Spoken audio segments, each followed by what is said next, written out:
Hey guys, welcome back to the channel. This is story about what if Kyuubi Chakras alters Naruto dormant genes during the fight with Mizuki part 1. Before I start, please do support for more amazing content and comments for part 2. Do consider to subscribe my channel and share my video to your friends and check out the description as well. Let's start the video. Naruto stumbled into the crappy hotel building that he lived in. He was tired and full. He had just come back from ramen with Iruka, celebrating Naruto's victory over Mizuki. Iruka was still injured, but had insisted on eating ramen with Naruto. The hospital staff wasn't happy about it, especially since he was going out with the demon brat, but they eventually caved. Now though Naruto was starting to regret eating so much ramen, a first for the blonde ninja. His stomach felt like it was going to explode and it was burning like hell, too. He made it up the stairs and fumbled with his keys. Ignoring the profanities written all over the door, he turned the knob and walked in. He was able to make it to the bed but not much further. He barely tugged off his orange jumpsuit before he climbed into bed. Naruto pulled up the covers and shivered under his blanket. "Why am I so cold?" he thought, making sure that he was completely covered by the blanket. He finally gave up and just tried to get to sleep. It took several hours of shivering before Naruto was able to fall asleep. The gnawing pain of his stomach was the last thing that he felt as he drifted into unconsciousness. The Kyuubi growled. Something was happening to the boy. The sewer that had once held the 9 tails had turned a pale white, and seemed to be more solid than before. The fox snarled and swiped at the cages. The prison rattled but didn't budge. Suddenly a wall of white came crashing down, covering the whole front of the Kyuubi's cage. The fox's eyes widened. He had seen this before, but this was much more advanced. This was self-defensive. The 9 tails grinned. This could be to his advantage. Naruto woke up in the morning with the biggest headache of his life. He groaned and held his forehead with one hand as he stood up. He barely registered that his stomach wasn't hurting anymore. The blonde pulled his jumpsuit on and stepped into his small living room. He sat down on a chair and slowly started to gain his bearings. He blinked when he remembered the fight with Mizuki. He hadn't had any time to think about it last night. He had been too happy about finally becoming a genin. But now, he tentatively rested a hand on his navel. Could there really be a demon inside of him? He frowned at that thought. It would make sense. The way the villagers treated him, the way everyone always either avoided him or did anything in their power to hurt him. He sighed and stood up. He needed some ramen. Naruto pulled out a package from the cupboard and set on some water to boil before returning to his seat. The blonde sunk back into depression as his thoughts drifted back to Iruka. It's my fault he's hurt. If I had only killed that bastard Mizuki before he had a chance to hurt him. He gripped the chair. It was his fault. He could have used Kage Bunshin at the very beginning of the fight, but he had froze. The killer intent the Chunin teacher had used had glued him to the spot, and almost cost Iruka a life. Just a few more inches either way, the doctors had said, and it would have pierced a vital organ and there would be nothing we could do. It's my fault, Naruto frowned. He knew that he had been completely drained of chakra by the time Mizuki had showed up, and he couldn't have used Kage Bunshin. He was just fooling himself. Then why could I do it later? The whole time he had been practicing the Kage Bunshin no Jutsu, he had never been able to make more than 30 clones. But after Iruka had gotten hit by the shuriken, he had been able to make 1,000, after he had already been drained of chakra. How? This had the boy stumped, until he happened to glance down at his belly. He put a hand on it again. Could the demon had given him power? Now that he thought about it, he had felt different when he had used Kage Bunshin against Mizuki. He had felt, well, powerful. He scowled. Why would the demon give him power? Unless had he drawn it out himself? The whistling of the tea kettle brought him out of his thoughts. The blonde walked back into the kitchen and poured the water into his ramen bowl. He cursed as he tried to take a bite and burned his tongue. He set the bowl on the counter as he went into the bathroom to take a shower as it cooled. He walked into the bathroom and slipped off his orange jumpsuit once again, setting it on the toilet as he prepared to turn the water on. As he reached into the shower, however, he managed to catch a glimpse of himself in the mirror stationed above his bathtub. Ack! He let out as he touched his forehead. There were 2 red dots on his forehead. Naruto frantically got the soap bar out of the shower and tried futilely to scrub the red things off. What the hell? The blonde squinted at the mirror. The dots were placed right above his eyebrows, perfectly symmetrical and a fiery red. He reached up and pinched the dot that was resting above his right eyebrow. Ouch! He yelped as pain shot through his head. He now knew what was causing his headache. He scowled at his reflection for a few more moments before he made a decision. He jumped into the shower and turned the water on, nearly hitting the roof as a cold blast hit him. Naruto almost leaped out off the bathtub until he remembered that the water had to heat up before he got in. He felt like smacking himself. How did he forget that? He let out a sigh of relief as the water warmed up to a comfortable temperature. He quickly grabbed the shampoo and started to rub it in his hair. He had to take quick showers. If he used too much water, the landlord would cut him off. As Naruto ran his hands through his hair, he felt something off. His hair felt different, a little less thick than it usually was, and a less knotted than his usual, unruly blonde locks were.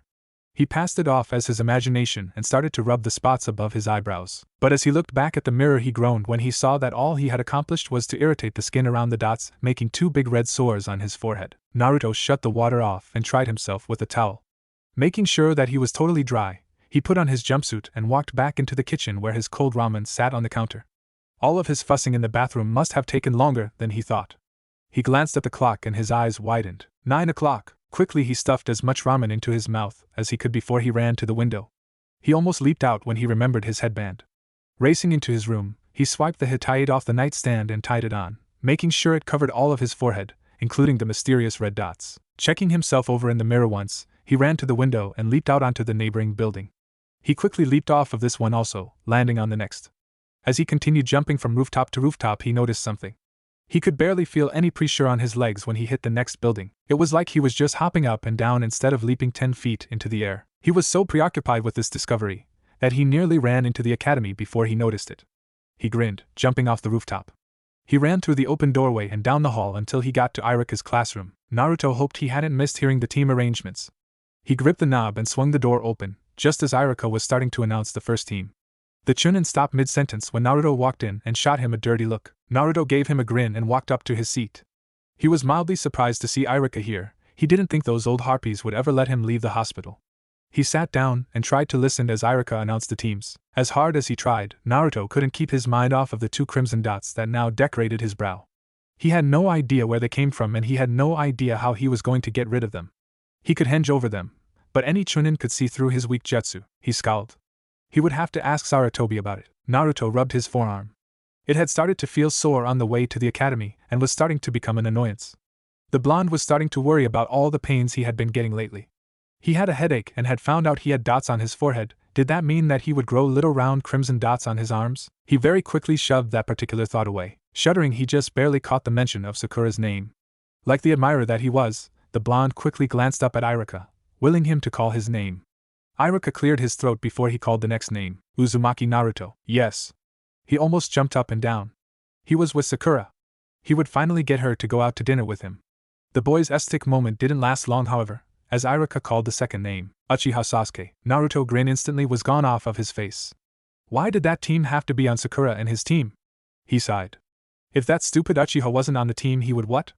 The blonde admitted that he didn't know what he would do. Sakura had to like him, didn't she? Then again, she never had accepted any of his offers. She had never been overly nice to him. Come to think of it, she had never even said hello to him unless prompted to do so by himself. The more he thought of it, the more he realized that he had never had a chance with Sakura anyway. She wouldn't give him the time of day. Naruto half grinned. He had been thinking about things a lot. Then again, the incident with Mizuki had taught him that he should think things over beforehand. He had just waltzed into the Hokage office and stole a scroll that had been locked in the back, not even thinking about what his teacher had told him. He should have known that they wouldn't have another test for those that failed. If they did, it certainly wouldn't involve breaking into the Hokage office. It was now drilled into his head that he would think things through from now on. That meant that he wouldn't pursue hopeless things anymore, like Sakura. Or being Hokage. This thought was shoved away. Of course he could be Hokage. It was his dream. Oh, Dobe. You're awful quiet today. Shouldn't you be at home anyway? You failed the test, don't you remember? The Uchiha prodigy decided to harass the blonde. Naruto opened his mouth to respond, but noticed that, besides himself, Sasuke and Sakura were the only ones in the room. Hey team, where's everyone else? He asked. Sasuke raised an eyebrow at the boy. They all left with their sensei. We're the only ones left. Naruto blinked. Where's our sensei? The Uchiha shrugged and turned back to stare at the door. Sakura sighed and muttered something about late people and castration, but Naruto ignored her and grinned mischievously. He wanted to be late, did he? Naruto bounded to the door and slid a chair over to it. He grabbed the eraser off the chalkboard and stood up on the chair. He was about to set the eraser up on the door when Sakura asked, "What are you doing, Naruto?" Naruto opened his mouth to speak, but after thinking it over, he stepped off the chair and let the eraser drop to the floor. If he truly wanted to become Hokage, he wouldn't be as stupid to piss off his sensei on the first day. Nothing. He walked back to his seat and sat down. He hadn't sat down for 5 seconds when the door opened and a silver-haired jounin walked in. Naruto rose an eyebrow at his appearance. The man had a black mask covering the lower half of his face, and his Hittite was worn crooked to cover his left eye.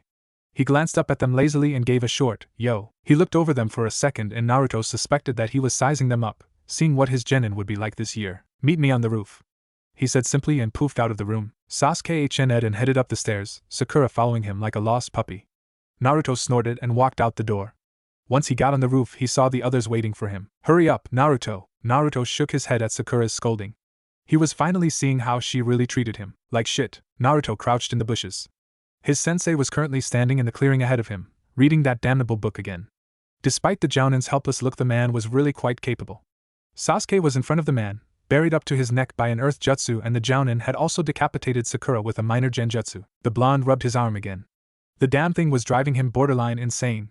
It was burning like crazy, and every now and then he'd have sharp pains in the palm of his hand, like someone in there was trying to hack their way out with a knife. Returning to the situation at hand, he had come to a realization. Naruto had no clue how he was going to do this. The test was to get the bells away from the Jounin, whose name was now revealed as Kakashi, but Sasuke had barely touched them, and as much as Naruto hated to admit it, but the Uchiha really was a better ninja than him. Naruto sighed. Kakashi throughout the whole fight with Sasuke had never taken his nose out of his book, and had displayed speed that Naruto knew he couldn't match. He glanced at the pawn that was settled right behind the silver-haired ninja. A grin spread across his face as a plan formed in his head. After he had made his preparations, Naruto stepped out of the brush and into the clearing. The Jounin glanced lazily up from his book, but otherwise showed no signs of moving. Naruto sighed and steeled himself. Before he charged, he lashed out with a fist that Kakashi caught with his free hand. Kakashi then drove his knee into Naruto's gut, making the genin gasp for air. "You're really slow," he commented as he took a step back. Naruto grinned. "And you're really stupid." Just then Kage Bunshin came flying out of the pond behind Kakashi, letting loose a hail of kunai. Kakashi was able to dodge, but barely. By the time he had regained his bearings, Naruto was upon him and reaching a hand out to grab the bells. The silver-haired Jounin leapt back, creating some distance. Naruto growled. He still had that damn book. Kakashi glanced at him. "Is that all that you have?" The blonde glared and made a few seals. "Kage Bunshin no Jutsu." There was a poof of smoke, and where Naruto had once stood there was now 20 clones, all of them charging Kakashi. The Jounin dodged a punch, but then had to instantly duck below a kick. One Naruto threw a kunai that connected with his back, before he turned into a log. The clones stopped attacking and looked around. He wasn't anywhere in the clearing as far as they could see. One of the clones pointed in the middle of the crowd. "Hey, look at that!" He pointed again at the small white piece of paper on the ground. "That looks like a..." The explosive tag chose just then to ignite, destroying all but 5 of the Narutos. After the smoke from the blast cleared, there was Kakashi, leaning against a stump, staring at Naruto boredly. The silver-haired Jounin yawned into his hand. Naruto scowled and ran forward, sweeping out with his legs. Kakashi easily dodged and caught Naruto's wild follow-up punch at the wrist. The silver-haired man quickly had to let go, however, as a left hook came searching for his face. The blonde tried to roundhouse kick the Jounin, but it was easily blocked with the man's spare forearm. This seemed only served to infuriate the blonde even more. Nothing was working. He had thought that his Kage Bunshin trick would have at least gotten him a bell, but it hadn't even fazed the lazy ninja in front of him. Naruto lashed out with his fist, but this time he overextended and Kakashi kicked his feet out from under him. He slammed into the hard ground and it took him a few minutes to get up again. When he was finally standing straight up, he sent his sensei a fierce glare. This test was impossible. Naruto almost charged again, but thought better of it. He would just waste time and energy. If only there was someone else. His eyes widened, but he quickly covered it up. Sasuke was just on the edge of the clearing. If he could distract Kakashi long enough, he might be able to get over there and bury him out. Naruto grinned at his sensei, before running towards the tree ling. Kakashi was internally frowning. So far his new team had been pretty unimpressive. Sasuke was a loner, and wouldn't ask anyone for help. Sakura was a fangirl and was more concerned about her makeup than about being a shinobi. And Naruto, well, he didn't know what to think of Naruto. The boy had determination. And he had constructed a nice pincer maneuver by hiding his clones in the pond behind him and coming in from the front. But from what Kakashi could see, he had next to no taijutsu skills, knew no other jutsu besides Kage Bunshin, and heavily favored headlong rushes, something that will get you killed in Umbu, or even Jounin missions. But the blonde had actually taken a hit in order to get his plan done. Sure, it had been a weak hit, not even using a fraction of Kakashi's real strength, but still, the boy had what it took to be a ninja. If only he could figure out the purpose of the test. Then he saw the blonde's eyes flicker over to Sasuke for a minute, before he ran off to the trees. Kakashi grinned. He might finally be able to pass a team. 10 Narutos suddenly leaped out of the trees surrounding the clearing, bearing down on Kakashi from above. The copy Nin ducked and weaved and managed to avoid all the clones, that is, until one of the clones substituted himself with a log that was sitting behind Kakashi, getting him directly behind the Jounin. Kakashi suddenly felt arms close around him from behind, making him unable to dodge the mob of clones that were charging at him. The first Bunshin landed a kick to the man's chin, snapping his head back, only for the Jounin to burst into smoke. All the Kage Bunshins were suddenly dispelled as the real Naruto took a hit to the face. "What the hell, team? What was that for?" Sasuke glared. "I could have gotten out myself." Naruto snorted. "Yeah, sure. You were only sitting there for 20 minutes. Dope, I could've. The Uchiha was cut off as him and Naruto were suddenly swept up in a net. It pulled them up off the ground and they dangled there, helpless.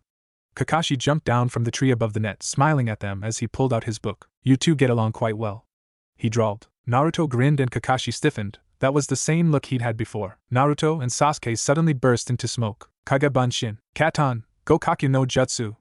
Kakashi barely rolled out of the way before the fireball flew past, singing his hair. Unfortunately for him, he rolled right towards a hail of kunai thrown by 5 Narutos up in a tree. The Jounin leaped out of the way, having to knock one of the projectiles away with his hand. The Jounin was still in the air when Sasuke attacked with a flurry of punches. Kakashi blocked all of them, having to put his book away to do so. When the copy nin finally landed, he was assaulted by Sasuke and Naruto, the Uchiha using taijutsu and the blonde throwing kunai. Despite the onslaught of attacks, Kakashi showed no signs of slowing down, and he could tell that they were tiring. If only they had one more person helping, he thought. The copy nin leaned backwards to avoid a spinning kick from Sasuke and grabbed the kunai that would have impaled his chest with his right hand, sending it flying back at Naruto, who to Kakashi's surprise burst into smoke. Another Kage Bunshin? But then where's the real? The Jounin's eyes widened when he took a step backwards and felt a thin wire snap against the back of his heel. The nin rolled instinctively to the right and avoided the rain of kunai that came down from above.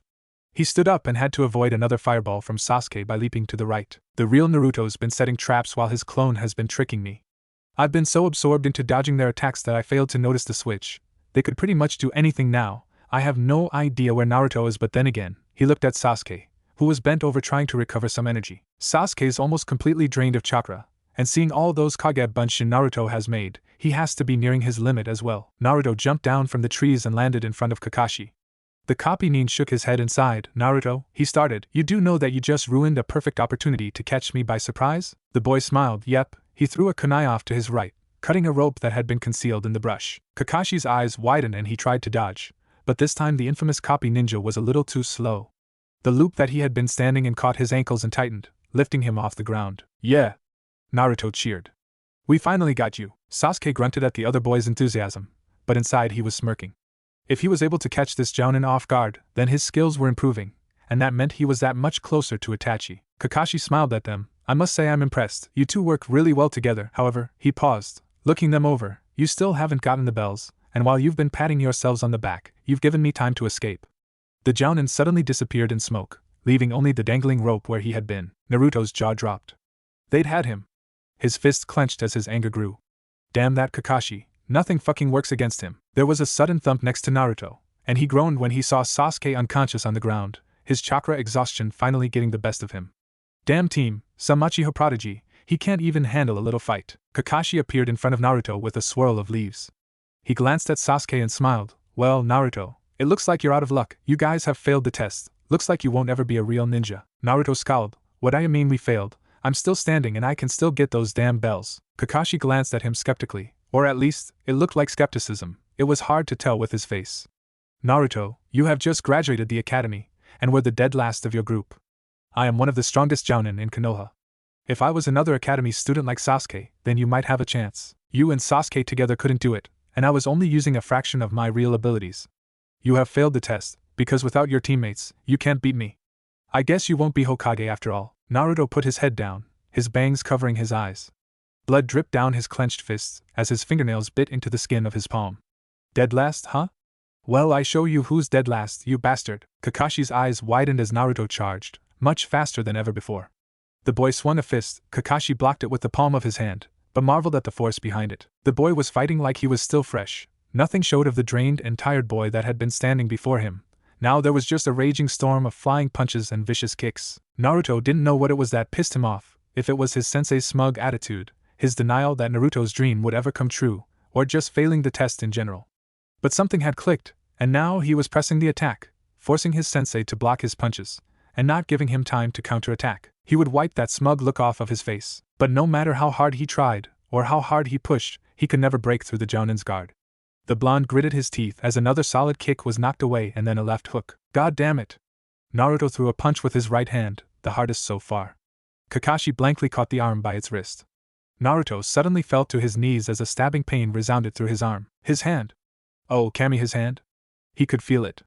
Something was pushing its way out, no forcing its way out, and it felt like someone had stabbed a katana down the length of his arm and then poured salt water down the wound. Deep inside his navel, Kyuubi grinned. Kakashi gained a concerned look when Naruto suddenly collapsed to the ground in pain. The copy nin was still holding his arm, and he could feel the muscles tightening and contracting. When the boy screamed out in pain, Kakashi froze.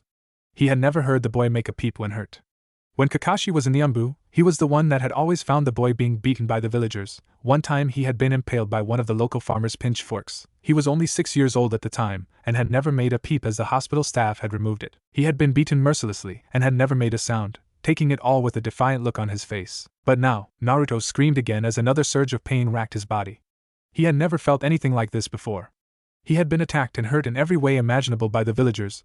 They had even placed a bucket of sulfuric acid above the door in his apartment, so that when he walked in it dumped on him. He was in the hospital for a whole week after, the longest he'd ever been in one. But that had felt like nothing compared to this. He felt the muscles in his arm convulse, and something almost as thick as his wrist came shooting out of his arm. The thing was razor sharp and it had shot out before Kakashi could react. There was a thump. Blood was spilt. Sarutobi rubbed his temples as he dejectedly stared at the mountain of paperwork that had decided to position itself on his desk. Really, the man that had created the dreadful thing called paper had to be directly related to Satan himself. Or at least that was the Sandame's thoughts.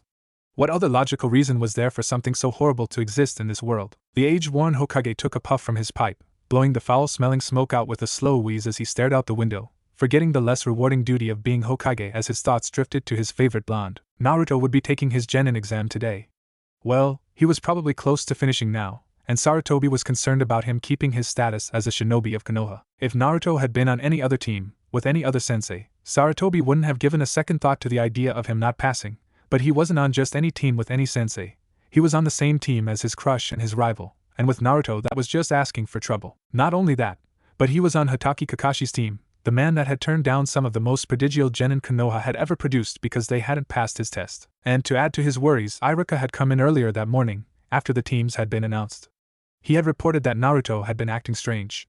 Those who knew the blonde boy would expect him to be aesthetic to finally be a genin of the leaf. It was the first step on the way to his dream of being Hokage. But Iruka had reported that the boy had been late for class, not that this was unusual, but one would expect a little more punctuality on such an important occasion, and that he had been reserved through the listing of team assignments, staring off into space or absently tugging at his newly acquired headband that now rested on his forehead. The last thing Iruka had said was that the boy had made no visible reaction to being placed on the same genin unit as Hiruno Sakura and Uchiha Sasuke. This greatly worried the Hokage. There was not a time that he had visited Naruto that the boy was not going on and on about the pink-haired girl. He was always saying how great his Sakura-chan was and how he hated the Uchiha team. Sarutobi sighed and stuffed some more tobacco into his pipe, relighting it after it was subsequently filled with the ill-scented substance. He only had a change to take one puff before one Hatake Kakashi walked through his door without knocking. Sarutobi noted that the copy nin was missing the orange-covered book that usually occupied his attentions, and blinked when he noticed that there was a deep gash across the man's cheek.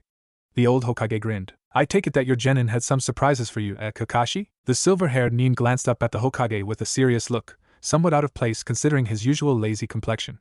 I guess you could say that, he said, albeit a little shakily. Sarutobi raised a questioning eyebrow and Kakashi explained, I certainly didn't expect this. He touched the side of his cheek through his ripped mask, his fingers coming back crimson, if that's what you were referring to. The Hokage was curious, did they pass? Kakashi paused considerately for a moment, before replying, yes, I suppose they did, though the circumstances in which they did are somewhat odd.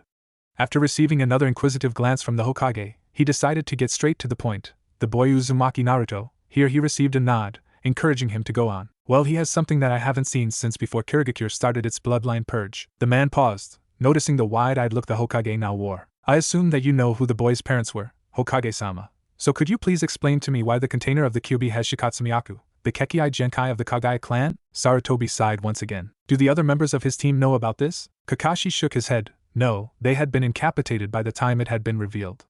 Uchiha Sasuke suffered from mild chakra exhaustion. I dropped him off on the way here. And I escorted Sakura home. Sandame frowned. And what of Naruto? He went home. He looked a little shaken up, said he needed to get some sleep. The Hokage closed his eyes and exhaled some of his pipe smoke, before addressing the copy nin. Kakashi-san, what I am about to tell you has been a closely guarded secret. Only 2 people are still living that know of it. This is beyond S-class information, and I hope that you will not tell this to anyone, or I will personally see to it that your status as a Konoha ninja is revoked and that you are banished from the village of Konohagakure. Do I make myself clear? Kakashi's eye widened slightly, but he hesitantly nodded. Good then. Sarutobi rested his elbows on his desk, intertwining his fingers. Well, I am sure you know the history of the Kagaya clan's demise? Kakashi nodded his head, I know that they had attacked Kirigakure in an attempt to stop the extermination of their clan and were killed by a large-scale assault, led by the Mizuki himself. Ah, that barely scratches the surface of it. Sarutobi poured himself a glass of water from the jug he kept beside his desk, offering Kakashi one also, who politely refused. Quenching his thirst, the Hokage continued. You are correct in saying that the Kagaya clan attacked Kirigakure, and that the bloodline purge was part of the reason. I don't understand, Hokage-sama. The Sandaime shook his head lightly. I would expect not, it is not common information, but the Kagaya clan head, Kagaya Hikyu, was partially insane during the end of his reign. He ruled much as the late Uchiha's did, but he had the Kagayas raised to be much fiercer than any precedent clan, even the Uchiha or the Hyuga. Hikyu had all Kagaya men trained to fight from the age of 5, and any women that could not pull their weight as ninja were slaughtered. It was harsh, but it effectively did just what Hikyu wanted. It turned the Kagaya clan into an army, and with their bloodline, they wiped out many minor villages that wouldn't surrender to their might. You see, after Kagaya Hikyu started his tyranny, the Kagaya clan was plunged headfirst into wars that they had no desire to be in. Their leader led them into a battlefield and basically left them to fight for their lives. This strategy was greatly despised by the Kagaya, as many women and children were killed in the confusion, and sometimes the warriors couldn't tell the difference between friend and foe, often killing comrades as well as enemies. But with this hands-on tactic, the Kagaya grew to be one of the most feared people on the face of the planet, a threat even to most ninja villages, proven by their conquest over southern water country. Sometime around this point, Hikyu had found himself a wife. Well, more accurately, elected himself a wife. The woman, or should I say girl, as she was only 18 years of age, had no say in the matter, and when she tried to resist she was threatened with torture, and even death. After a year or so, Hikyu and his wife had a son, the next heir to the throne you would say. Many thought that having a child would soften the cold-hearted clan head, and stop his tirade. Needless to say, they were wrong. Having a child did not affect Hikyu's cold-hearted nature in the least. From the moment his son could walk he was trained, against his wife's will, I might add, and a decade or so later after several more wars Hikyu had successfully turned his son into the perfect living, breathing weapon. The Sandaime paused for a moment, letting Kakashi soak that in. The copy Nin had absolutely no idea where this was going, but he decided to be patient and wait to hear what the old Hokage had to say. After a minute's silence, Sarutobi continued. Hikyu's son was seen as a prodigy among the Kagaya, not a small feat considering their skills as shinobi. The boy was locked up by his own father by the time he was 10 years old, only brought out to destroy the rare enemy that managed to put some pressure on the clan. By the time this boy was 13, he had taken more lives than most of the Jounin in Konoha, including Yu Kakashi. It was around this time when the Kagaya clan was suffering from population issues, the side effect of their war-living existence. By this time Hikyu was old and weak, but far from fragile. When he heard of Kirigakure's bloodline purge he ordered an all-out attack on the village. Many believe that if the Kagaya clan had not been so far from the greatness they once had been, that they would have won the battle and destroyed Kirigakure. But as it was, the Kagaya's army was depleted and though they fought valiantly, they were eventually defeated, crushed beneath the might of Kiri. Sarutobi set his tobacco-less pipe on the table and held up his forefingers.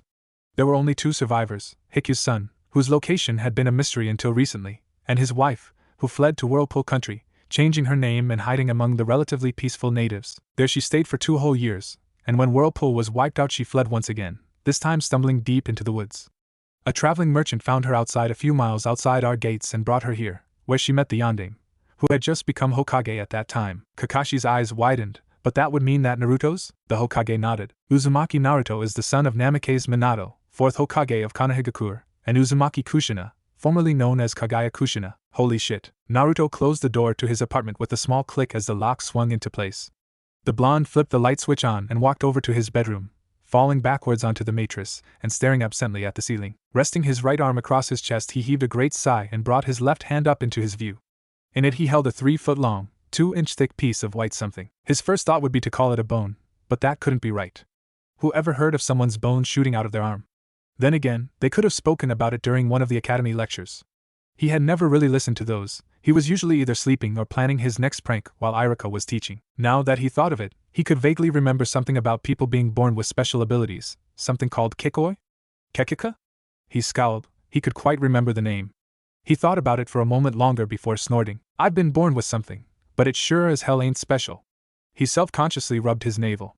And besides, even if this is some kind of ability from it, I'll never use something that came from a fucking demon. Trying to quell his anger, he slowly stood up, grunting with the toll it took on his sore muscles.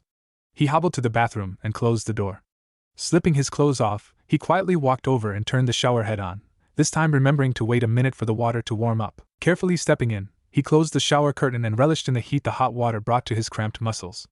The blonde rolled his neck and stretched his arms above his head. Putting his hand out to lean on the shower wall, he stood in the relaxing warm water for a while longer before he started to wash himself, grabbing a bar of soap as he scrubbed his body. After he felt he was sufficiently clean, he grabbed a bottle of shampoo, squirting a teaspoon-sized glob onto his palm and smashed it into his hair, rubbing it in with his hands.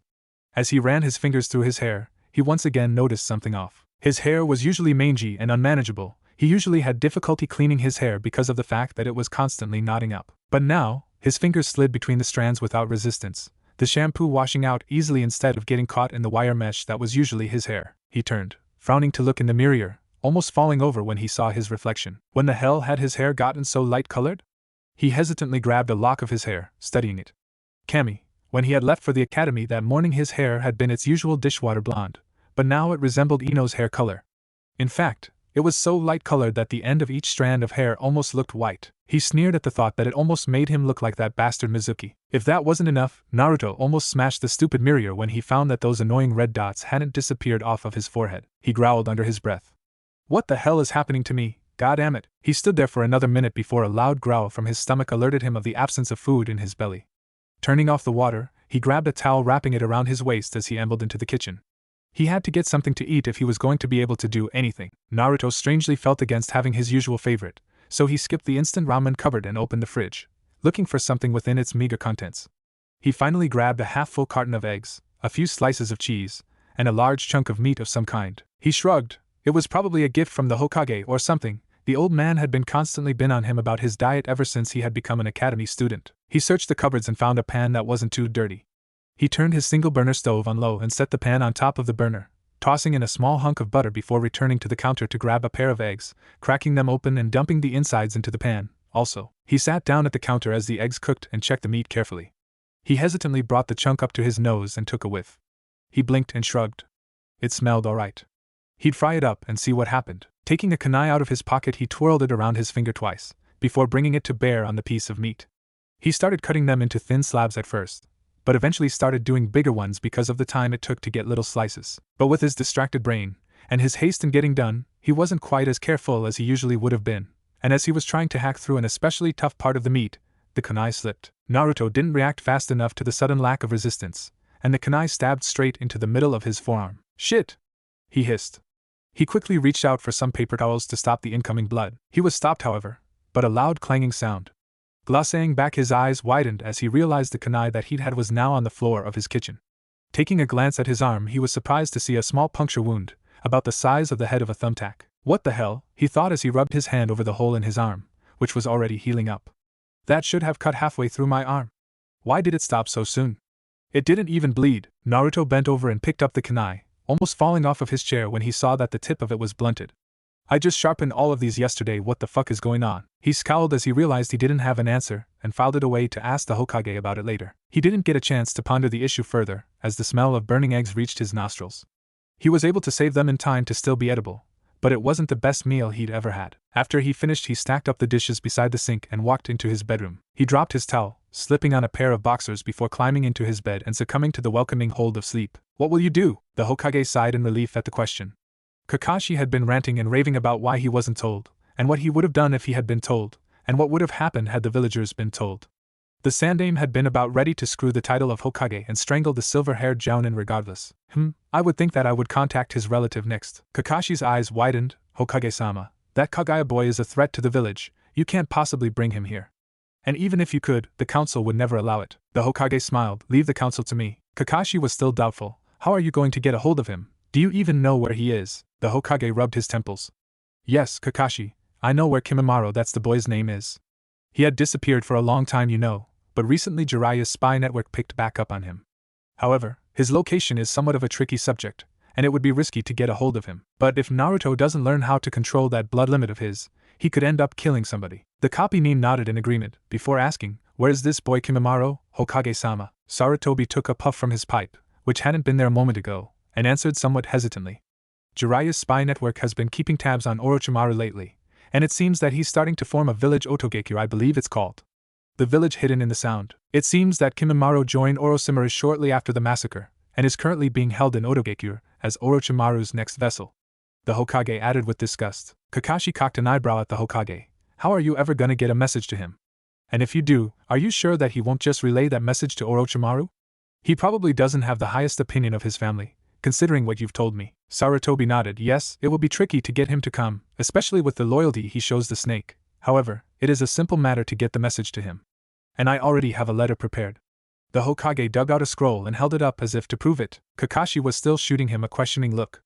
The Hokage smiled. I can't believe you haven't thought of it yet, Kakashi. Thought of what? Sarutobi smiled wider before biting his thumb hard, drawing blood. He rapidly made hand seals. Slamming his hands onto the floor, he yelled, Kichios no Jutsu. In a puff of smoke, the Monkey King Enma stood before them. Enma observed the office for a moment before addressing the Hokage.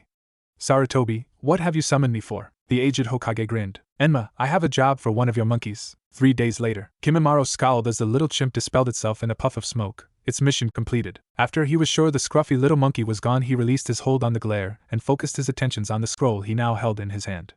If he was surprised at the Hokage's seal that held it shut, he didn't show it. He studied it for a moment longer before reaching to break the seal. The white-haired Nin stopped suddenly, glancing toward the door. The lock clicked and he quickly stuffed the scroll into the inside of his light kimono. He would show it to Orochimaru-sama later if it was anything that he should be worried about. The door swung open and the thin form of Kabuto appeared in the doorway. How are you, Kimimaro-kun?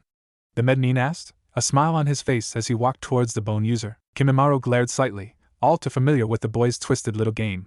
Do not concern yourself with my condition, trash. If it wasn't against Orochimaru-sama's wishes, I would kill you right now. Kabuto's smile widened a bit. Ah, always nice meeting with you, Kimimaro-kun. The Nin reached into his pouch and tossed a little bottle over to the white-haired leader of the sound for your medicine. I would stay and be pleasured with your presence, however. Orochimaru-sama hasn't been feeling very well lately. With that, Kabuto bowed lightly, almost mockingly, before stepping out of the room and closing the door behind him. Kimimaro snorted, trash ninja. Glancing at the bottle in his hand, he rolled it in his hands a few times before pitching it at the wall, the hard surface shattering it on impact, sending thousands of glass shards to the floor. He coughed one hand as his other pulled the scroll out of his kimono. He took a moment to search for any incoming chakra signatures, but was relieved when he felt no one but the ordinary ninja running around, and all of them knew not to bother him. The last chunin that had come into his room unannounced had been impaled with 6 bone bullets before he could blink. The Shikatsumiyaki user broke the seal and quietly unrolled the scroll, blinking in surprise when he saw that the scroll was addressed to him personally. What would the Hokage want with him? He pondered it for a moment before deciding to find out. He silently began reading. Kimimaro's eyes were wide by the time he had finished reading the letter. The scroll itself had fallen out of his hands, and now laid forgotten on the floor next to his medical bed. It couldn't be true. There was no fucking way. Kimimaro had searched for hours for survivors, but he had never found anything but the mutilated bodies of his former family. But he had never found his mother's body. He pushed that thought out of his mind. His mother was the only one that had ever shown him any love. His father had been a cold-hearted bastard, and all of the rest of his family had treated him like a freak of nature, a weapon only to be used in extreme war. Surely if his mother had survived, she would have looked for him, right? Kimimaro violently smashed these thoughts back into the back of his mind. He wouldn't think of such things. He had given up that past life when he had come to work for Orochimaru-sama, and yet if he had truly thrown that life away, then it had come right back to bite him in the ass with this scroll. If what was said in this scroll was true, and if it had truly come from the Hokage himself, then that would mean that Kimimaro not only had a family member left, but an actual brother. But there were many reasons they would try to call him out. They could just be trying to draw him out to kill him and take a powerful warrior out of Orochimaru-sama's army. Or they could be trying to torture him to gain information about Otogekure. Then again, at this thought, Kimimaro lowered his eyes slightly. He wasn't much of a benefit to Orochimaru-sama in his current situation anyway, more of a hindrance really, seeing as how Orochimaru had to waste some of his best medics tending to the bone user. And thinking about it, he didn't know much about Otogekure that Konoha hadn't already been told by their spy network. Certainly not enough information to ruin Orochimaru-sama's plans. In any case, he wasn't any use as a vessel anymore, and definitely not as a fighter. As he thought over what he had just received, he realized that he had absolutely nothing to lose. Nothing. It was a strange word, but it was the bane of Kimimaro's existence. To be nothing, or to be useful for nothing, would be letting him win. If Kimimaro was ever useless, as he was now, he would be letting Kagaya Hikyu win. And that was something he could not tolerate. Making his decision, he opened the window on the eastern wall of his room and leapt out into the night, the dying words of his father echoing in his mind. You are useless, Kimimaro. You amount to nothing, and that is the way it will always be. You and any Kage after you will be known as the disgrace that our mighty clan left behind. You are nothing. He would prove that bastard wrong, and he would do it with his own younger son. Naruto tugged nervously at the jet black bandana that now covered his head, a nervous habit he'd picked up over the last few days. He'd spent most of his time in solitude locked in his apartment, On some occasions that he would have to leave most of the time to swing by Chakras, but he'd pretty much kept a low profile since his sudden change in appearance. He'd had a few uneasy meetings with his team. Most of the time they just had some light sparring or went out to lunch. Though Naruto hardly cared about what the damn villagers thought anymore, he held his fellow academy students' opinions in high regard. Well, most of them. The team could go to hell, along with his harpy fangirls. Ducking his head, the genin weaved his way through an especially thick crowd of civilians, making his way towards the edge of town where Training Ground 7 was located. That morning a brown messenger pigeon had tapped at his window mercilessly until he awoke. He had been about to wring the little devil's neck when he discovered that there was a note attached to its foot, scrawled on with a lazy, withered type of text that he'd expect from Kakashi. Training Ground. 12:30. Mission. Hatake. Naruto groaned to himself.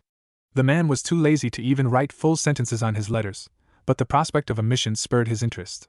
Reaching a strand of trees, he leaped through them, before coming into a wide clearing with two occupants, Kakashi obviously being the one absent. Sasuke sat propped up against a single scarred tree stump, his eyes halfway closed and his head down. As Naruto entered the clearing, he regarded him with a cool eye, his black pits focused on Naruto for a few moments, before he let out a HN and reaverted his gaze back towards the ground. Sakura shot him a wary glance. The girl had given up on Sasuke for the moment, and was sitting in the grass a few feet away. She didn't know what to think of the blonde since he'd stopped chasing her around and calling her Chan. It was very sudden, and it was almost saddening. He had been her most loyal admirer, and one day he just quit. Naruto sighed and collapsed against a large rock just a few feet away from the Uchiha. The boys had developed a sort of silent understanding, even if Naruto still thought the Uchiha was a bastard during the previous team meetings. They had often eaten in silence away from the rest of their team though. Part of this was because Naruto wasn't really comfortable around Kakashi since he almost killed him. Naruto could see the pain in the other boy's eyes. Even though the blonde didn't exactly like Sasuke, he held him in mild respect. After all, Naruto had been at the funeral of the Uchiha clan. He held his sympathy from showing, however. He knew from experience that the last thing an orphan wants is pity. Whether from a best friend or a stranger, pity doesn't do anyone any good. The blonde shifted uncomfortably under his teammates' glances. They had stopped vocalizing their questions about his new headwear, but that didn't keep their eyes from asking. Deciding to get the attention off of himself, he sat up. "Oi, did you hear something about a mission?" he asked, trying and failing miserably at keeping his excitement veiled. Sasuke nodded quickly, his expression lighter than usual, not set into its usual scowl. Naruto let a small smile find its way onto his face. It seemed he wasn't the only one interested. "Do you think Hokage-sama will actually give us a mission?" Sakura asked hesitantly. Naruto scowled. "Well, why wouldn't he? I've seen the old man give missions to genin before, and we're genin, so we should get missions, right?" He brought a kunai out and started spinning it on his finger. "Anyway, that perverted bastard of a sensei better not have just called us out here for nothing." Just then there was a puff of smoke and Kakashi appeared. His single eye drooped down into what his students had come to think of as a smile. Naruto grinned. "Pervert. What's this about a mission?" Kakashi ignored his question and observed his three students, all of which were looking at him expectantly. If they only knew, he trying desperately to keep from giggling. "Oh, this would be fun." The Sharingan user pulled out a vest from his Jounin vest, tossing it to Sasuke. "From the Hokage," he drawled, almost falling over with laughter when he saw their aesthetic expressions.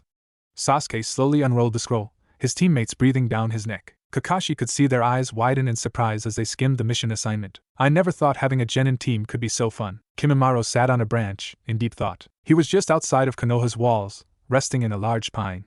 It was ridiculously easy to get this far. Konoha's sweeper teams were pathetic at best, passing right beneath him as he leaped through the trees. The only time he'd had trouble was when he ran into a team with a Nin dog accompanying them. It had taken some creative thinking trying to outsmart the dog's nose, but he managed. They'd only been trash after all. He sighed, albeit quietly. Even if Konoha Nin were shitty ninja, they weren't deaf, and as much as he detested them, he doubted he could take an Umbu team in his current condition. Maybe with the cursed seal. He shook his head. If he used that, Orochimaru would instantly be alerted to his position, and as much as Kimimaro admired the Sannin, this was something he did not want him involved in. He may have condemned himself to be Orochimaru's next body, but he'd be damned if he ever left another of his family to face the same fate, especially if this was truly his mother's son. He sombered at that thought. Kushina had been Kimimaro's sunshine. The woman would come to see him every day in his cage, bringing him snacks and other things that she was able to sneak past the bodyguards. She'd been one of the few to show him kindness, and the only one to treat him as something other than a human weapon. When his mother died, a small part of him had died with her. Torn and broken, that was when he found sanctuary with Orochimaru-sama. The snake Sannin had taken advantage of him. Kimimaro was not naive enough not to see that, but he would not let the man take his mother's son. Doing so would be disgracing her name, and that he'd rather die than taint his mother's legacy in any way. Kimimaro was knocked out of his thoughts as a loud cracking noise off to his left caught his attention. Muffled cursing soon followed, and soon the person responsible for the noise entered the clearing, before he could move. "Ah, fucker!" Naruto swore as he cradled his bleeding cheek with one hand, the other occupied holding the small, fiery form of Satan. He'd spent all day chasing after this damn cat. Apparently, genin missions weren't as glamorous, if you can call brutally killing people glamorous, as he'd originally thought. So far, the most action Naruto'd seen had been chasing down lost pets, or pulling weeds from one of the neighborhood gardens. Needless to say, he was less than pleased with his first few assignments as a shinobi of Konoha. He was a ninja, damn it. He didn't go through the horror of the academy to learn how to skin potatoes. He readjusted his grip on the little hell spawn that they'd been told was a cat, so that he had it by the scruff of its neck, where it couldn't do any more damage to his arms or his already thrash-orange jumpsuit. Naruto leapt up into the trees, breaking his way through the branches as he made his way back toward Konoha. His team was probably waiting for him. After a moment, he discovered something strange. The cat had suddenly quit its attempted assault on his arms and was slumping in his grip. He scowled, and was about to just pass it off as just another weird thing about the little monster, when he felt it. It started in his stomach. A sudden, helpless, sinking feeling that sat in the pit of his abdomen. It quickly spread throughout his body, his limbs tingling and losing feeling, his throat suddenly becoming cotton dry. His legs were glued to the branch he was on, refusing to carry him further. He repressed a shudder as the feeling surged, a great weight coming onto his shoulders. He faintly registered that he'd let go of the cat at some point. He'd felt it before, but never this intense. Killing intent. One of the most basic ninja skill, but also one of the most useful. Killing intent could completely immobilize any person, ninja or not, if used correctly. Most Anbu captains would swear by it. The intense chakra concentration penetrated a person's mind and stimulated either extreme fear or helplessness. Perfect for the use of shinobi. Naruto was currently on the wrong side of a burst of the ki. He was no stranger to the feeling. Many people detested him and not a few of them were ninja, so he'd had his share of experience with the stuff. But this killing intent was much more potent than he'd ever felt any of the Konoha jounin conjure up. He was able to turn his head enough to see his mind assailant. His eyes widened and his muscles tensed when he saw the appearance of the other nin. The man looked to be around Kakashi's height, though it was hard to tell the way he was curled up on that tree branch. He wore a loose white medical kimono that opened low, revealing the bandages that covered his chest. He had a pale complexion, and his dull, cold gray eyes seemed to pierce right through Naruto as he stared at him. They were the eyes of a killer. Despite his intimidating form, that was not what held Naruto's attention. No, what the boy was focusing on was the man's silvery white hair that hung down from his head in thin strands, and the two distinct crimson dots that framed his forehead. No way. Naruto fought the urge tremble as the weight in the air increased, forcing him to his knees. The white-haired man snorted and the ki lessened slightly. Just more trash, he heard the man mutter, before the killer intent surged again, stronger than before. Then, the man held out his arm, and a bone emerged from the back of his wrist. Naruto did tremble this time, though not because of the influence of the killer intent. No, he reacted on fear, just plain terror. He tried desperately to move as the man leapt down, but to no avail. The taller man was standing right in front of him now, his attention focused on the younger genin. The man brought down his arm, the bone blade came swinging down on him, like a pendulum from hell. Shit! Naruto's desperation gave him enough strength to roll away from the death blow, but he was too unfocused to catch himself as he slammed into the ground hard. The boy looked up to find the man leaping down from the tree, his feet making indents in the ground as he landed. He didn't have the power nor the time to put up any kind of defense, as a sharp kick impacted with his face. The loud crack resounded through the forest as Naruto was sent flying a few feet away, rolling to a stop against a large rock. It was by sheer force of will that Naruto was able to get himself to his feet. The killer intent was still strong, but the pain in his face and back was distracting him somewhat. But that wouldn't last for long. He could already feel the stinging in his jaw go down to a small ache as his healing ability kicked in. Run, damn it! His legs trembled and took a few steps, but refused to further follow his commands as the nin appeared right in front of him. The suddenness of his approach caused Naruto's legs to finally give out from underneath him, and he soon found himself on his ass. The man brought up his unarmed limb and delivered a vicious punch to Naruto's chest. The boy felt the air leave his lungs in a big gust, and was too dazed to react to the backhand that caught him in the cheek, sending him flying. He tumbled to a stop, and propped himself up on his arms, staring fearfully at the man who apparently was going to kill him. But then he realized something. The bastard was smiling. Naruto's eyes widened for a moment, before his fists clenched in anger. A low growl escaping his lips, the killer intent suddenly relinquishing its hold on him. The asshole didn't think it was enough to just kill him, but he had to play with him too? Well, he'd show this bitch what you got for messing with Uzumaki Naruto. Free of his previous restraints, he took out a lone kunai and charged, a scream tearing itself from his throat as he approached the other nin. If the other man was surprised by his charge, he didn't show it, and calmly blocked the kunai with his bone sword, which was still attached to the back of his arm, extending a few feet beyond the length of his hand. Naruto brought his other hand around, hoping to catch the man off guard, but to no avail. The white-haired nin easily latched onto his fist with practiced grace, and in the same motion planted a kick in Naruto's chest. The boy was sent sprawling, his kunai flying from his hand as he desperately tried to get back into position to block, but couldn't in time to stop elbow that slammed into his solar plexus, stinging his abdomen with pain and knocking the air out of him for the second time. Through the haze of pain, Naruto was able to see the man disappear suddenly. There was a flash of white, and a sudden pain flared on the back of his neck. Then everything went black. Kimimaro scowled at the orange-clad ninja he just knocked out. He had to admit, he was surprised at the genin's performance. The boy had managed to move under the killer intent barrage he'd put him under, and had actually been able to attack, which was a feat in and out of itself, certainly for a genin. But that, of course, was not what piqued Kimimaro's interest. The boy, as he was looking down at him now, was no worse for wear than when he had first wandered into the clearing, which made no sense whatsoever. The single kick Kimimaro had delivered to the boy's face should have broken the boy's jaw and, more than likely, a few teeth. But now that he observed him, there wasn't a single mark on him in that area, or anywhere else on his body. Kimimaro had dealt out 3 hits to the boy's chest during the course of their little fight.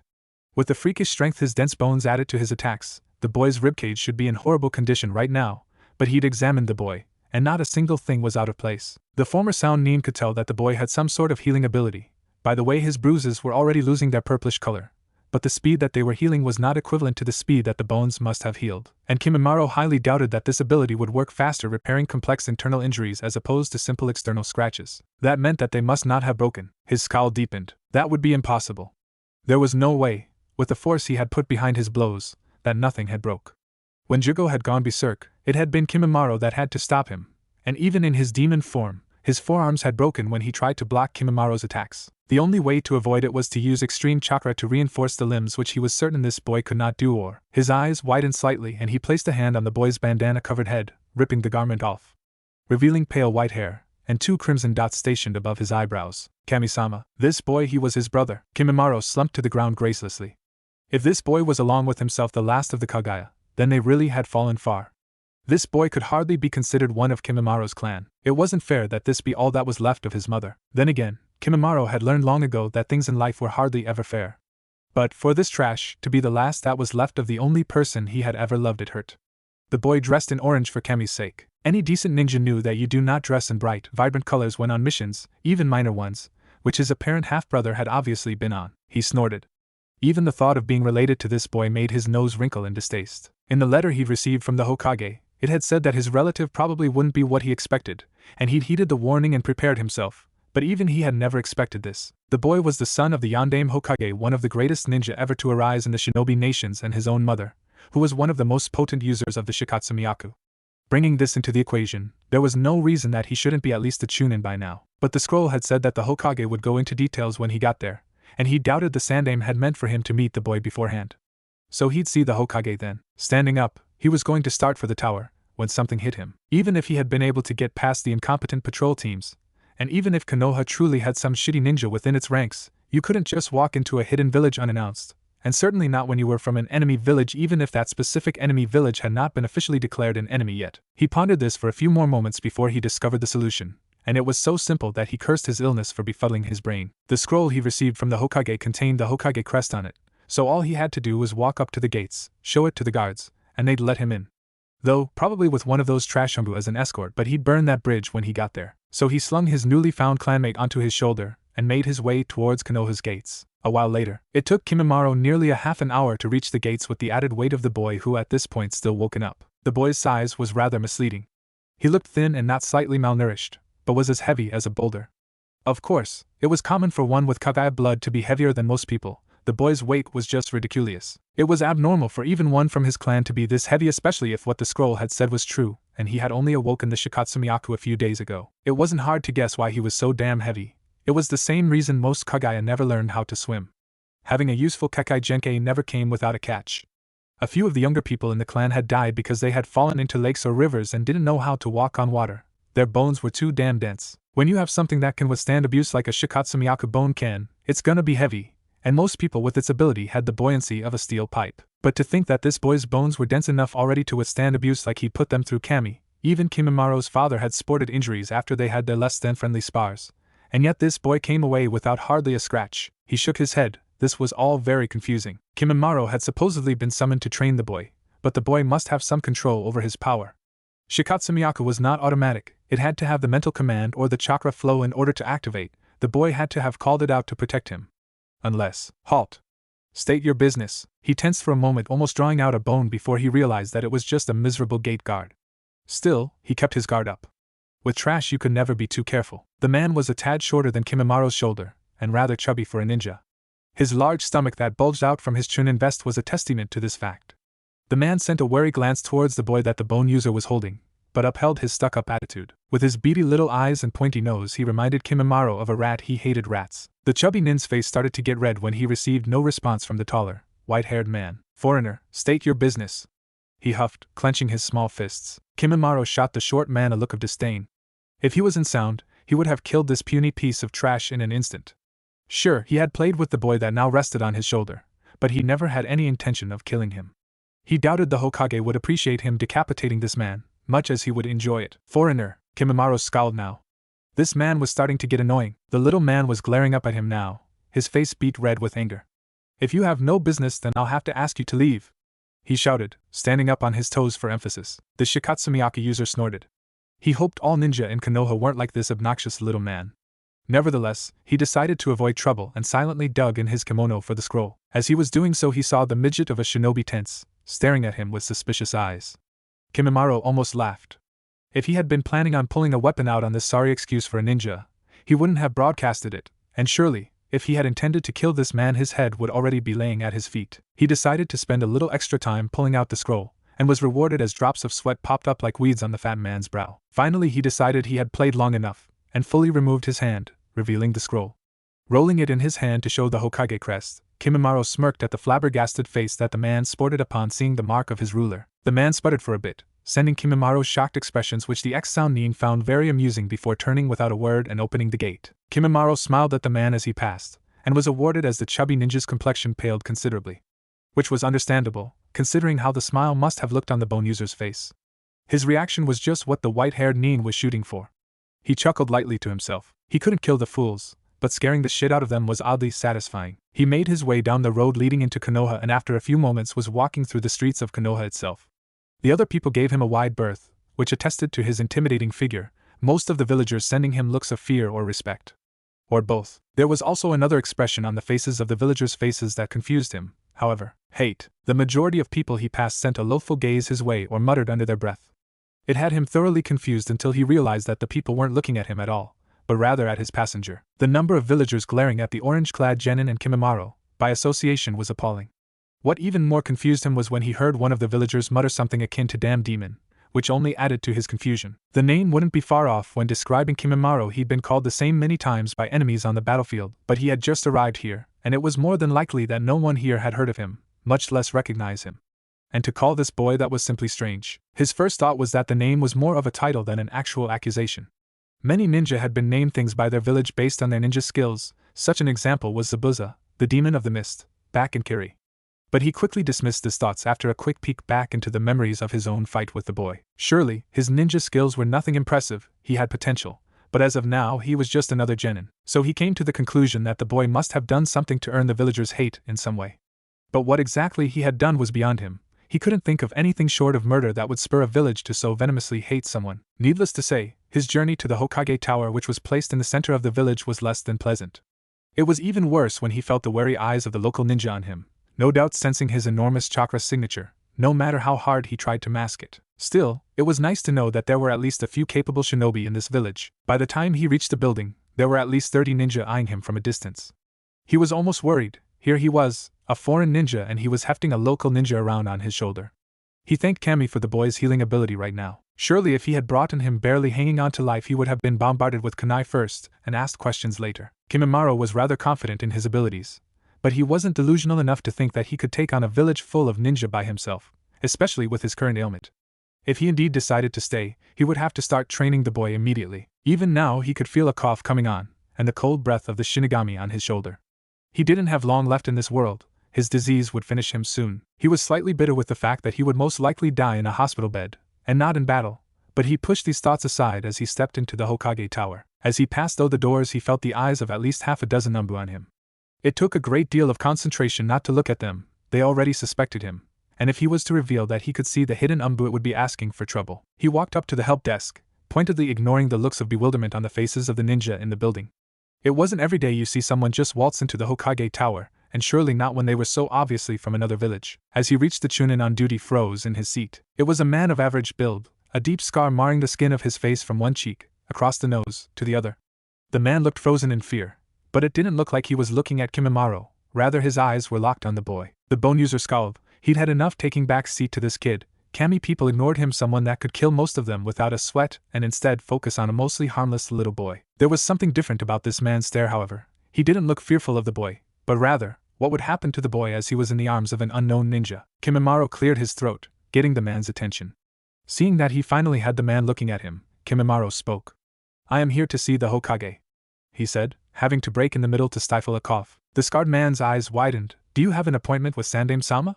he asked, still keeping Naruto within the corner of his vision. Kimimaro couldn't stop the next cough, and silently cursed himself as he broke out into a small fit. His illness had been subdued for so long, why did it have to spike up right now? The cough eventually subsided, and he was able to speak again. "No," the Chunin shook his head, "then I'm afraid you'll have to wait." He was cut off as Kimimaro brought out the scroll with a huff of annoyance. The man's eyes bulged out as he saw the Hokage crest. He stuttered as he tried to form a coherent sentence. Kimimaro cut him off with a hand. This man was starting to grate on his nerves. "What is your name, Shinobi?" The Chunin sputtered a bit more, and just when he was about to give up on the man, he got out, "Irika." "Yumino Irika," he nodded. "Take this trash from me for a minute."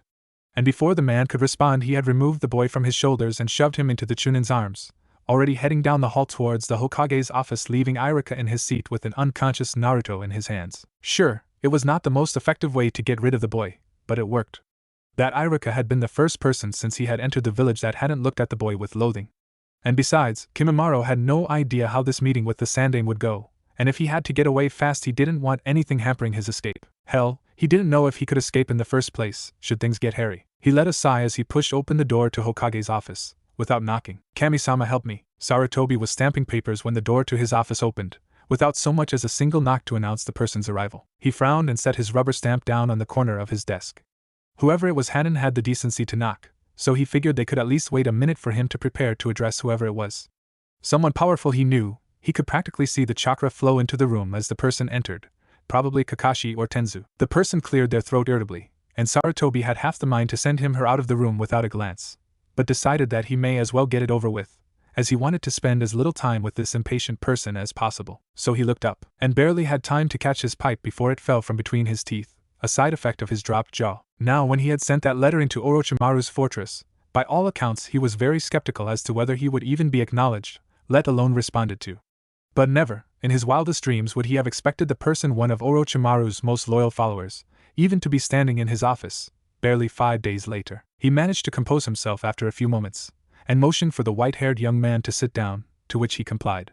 The man's face was stony, but Sarutobi could swear he saw the ghost of a smile of amusement. They spent the first few moments in uncomfortable silence, neither one of them wanting to start off. After a while, Sarutobi eventually folded and decided that he had better introduce himself. "Sarutobi Sasuke, Sandaime Hokage and leader of Konoha," he said with a small bow of his head. "I appreciate that you have decided to visit." He let it hang for a moment. The man looked slightly confused for a moment, before a look of realization came onto his face, and he shifted in his seat. "Kage Kimimaro," he said indifferently. The Sandaime gave him a light smile. "It is a pleasure to meet you, Kimimaro-san." It was subtle, but Sarutobi raised an eyebrow when he saw Kimimaro stiffen at the title. He shouldn't have been surprised, given the poor boy's background, but it was saddening to see him so uncomfortable with the term of respect. After another moment of silence, Kimimaro finally chose to speak. "I received your letter." The wizened Hokage flashed him another polite smile. "Yes?" The Shikatsu user closed his eyes for a moment, and sighed, the action making him suddenly look very frail. "I'm too tired to discuss everything right now, but tomorrow, I want to speak to you. You better be able to convince me that Trash is really my relative." The Sandaime scowled. It was hard for him to hear Naruto spoken of in such a way. But he supposed beggars couldn't be choosers. He would rather have an ass of a mentor for the boy, than none at all. "I assure you that I can." He took a puff of his pipe.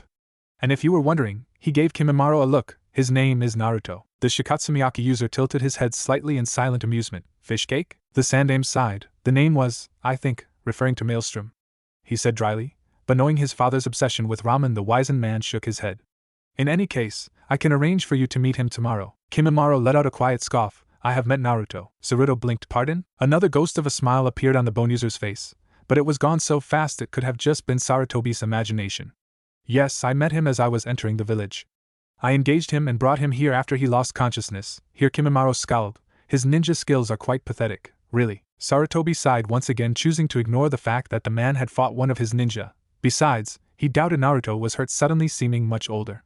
Yes, he has lived a hard life. I could find no one willing to teach him. Kimimaro shot the man a suspicious look, but waited for him to continue. The villagers, well, they do not see him as what he is. I am sure you saw the looks when you brought him through the village. Kimimaro nodded slowly, not sure where this was going. The old man paused for a second, before changing his approach. No doubt you have heard of the Kyuubi attack 12 years ago, when our Yondaime Hokage risked his life to defeat the fox. That is what is told outside of our village anyway. He took a long drag on his pipe. It saddened him to talk about that day, even now. But what you most likely do not know is that even the Yondaime could not defeat the Kyuubi. The Yondaime couldn't defeat the fox, so he sealed it away. With lesser biju, there have been cases in which the demon is sealed inside something, such as a vase or an ornament. But the Kyuubi, the strongest of the biju, could not have been killed, nor sealed into a simple object. The Yondaime knew this beforehand, so he prepared. He was a seal master, and with my student he prepared a seal that would lock Kyuubi in a human being.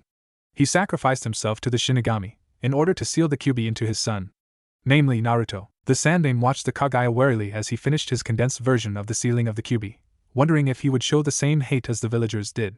He was slightly perturbed to find that the man's face held only a look of blank interest. Of course you can't kill a demon, muttered the bone user. To think that Konoha ninja could be so foolish to think that a mere man could kill a monster that could destroy a mountain with a look. But if the demon was truly sealed inside the boy, it could have some effects on his use of the Shikatsumiyaku, which might explain the abnormal maturity of Naruto's bones. It could also explain his healing ability.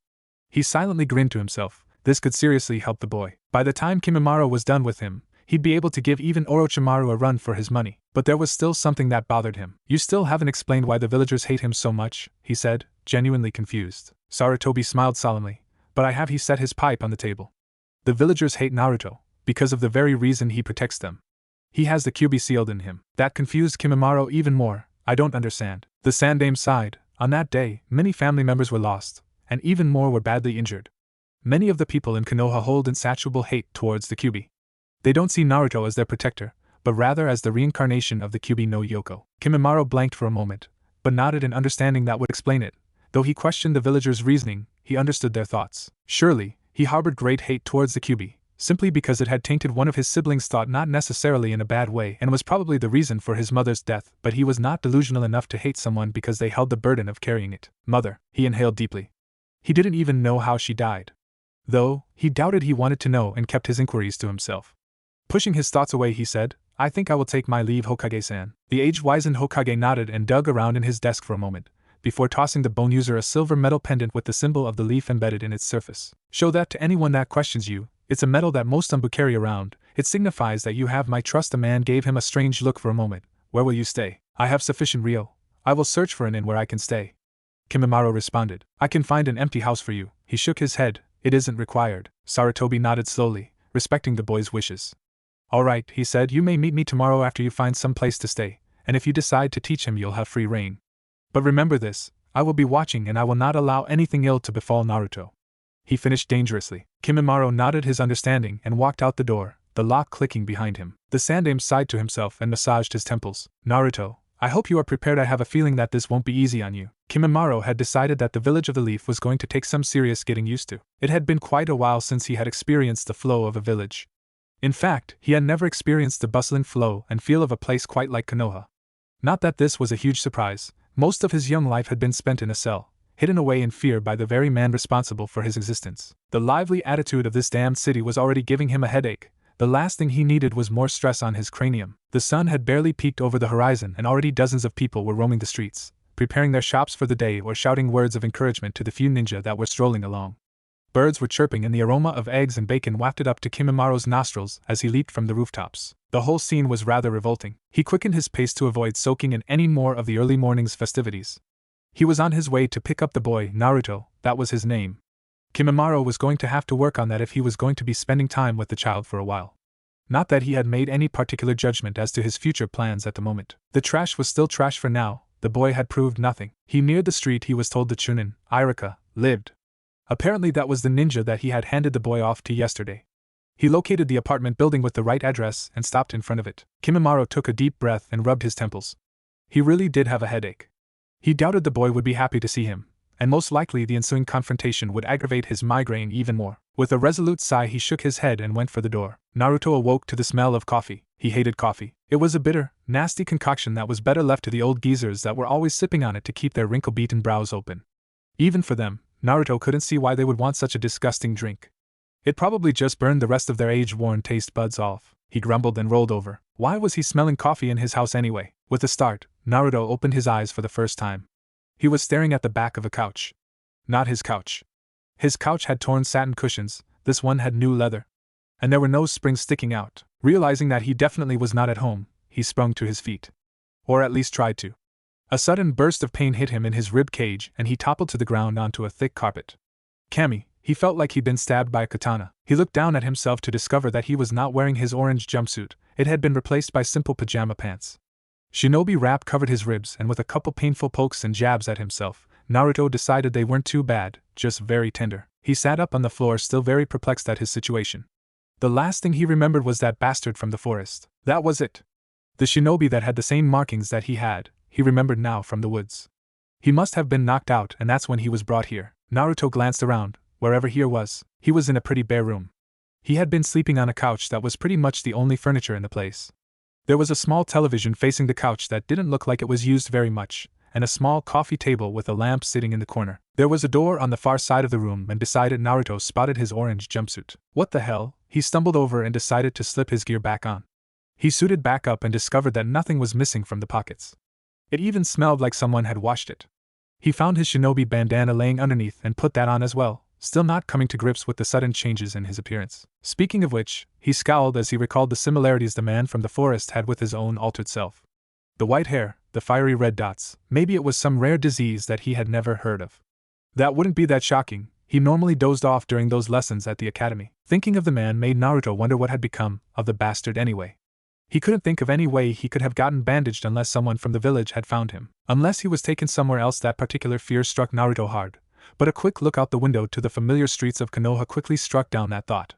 He let out a brief sigh of relief, but it didn't take long for him to wonder again just where the hell he was. He looked again to the door and with sudden resolve decided that he was going to find out.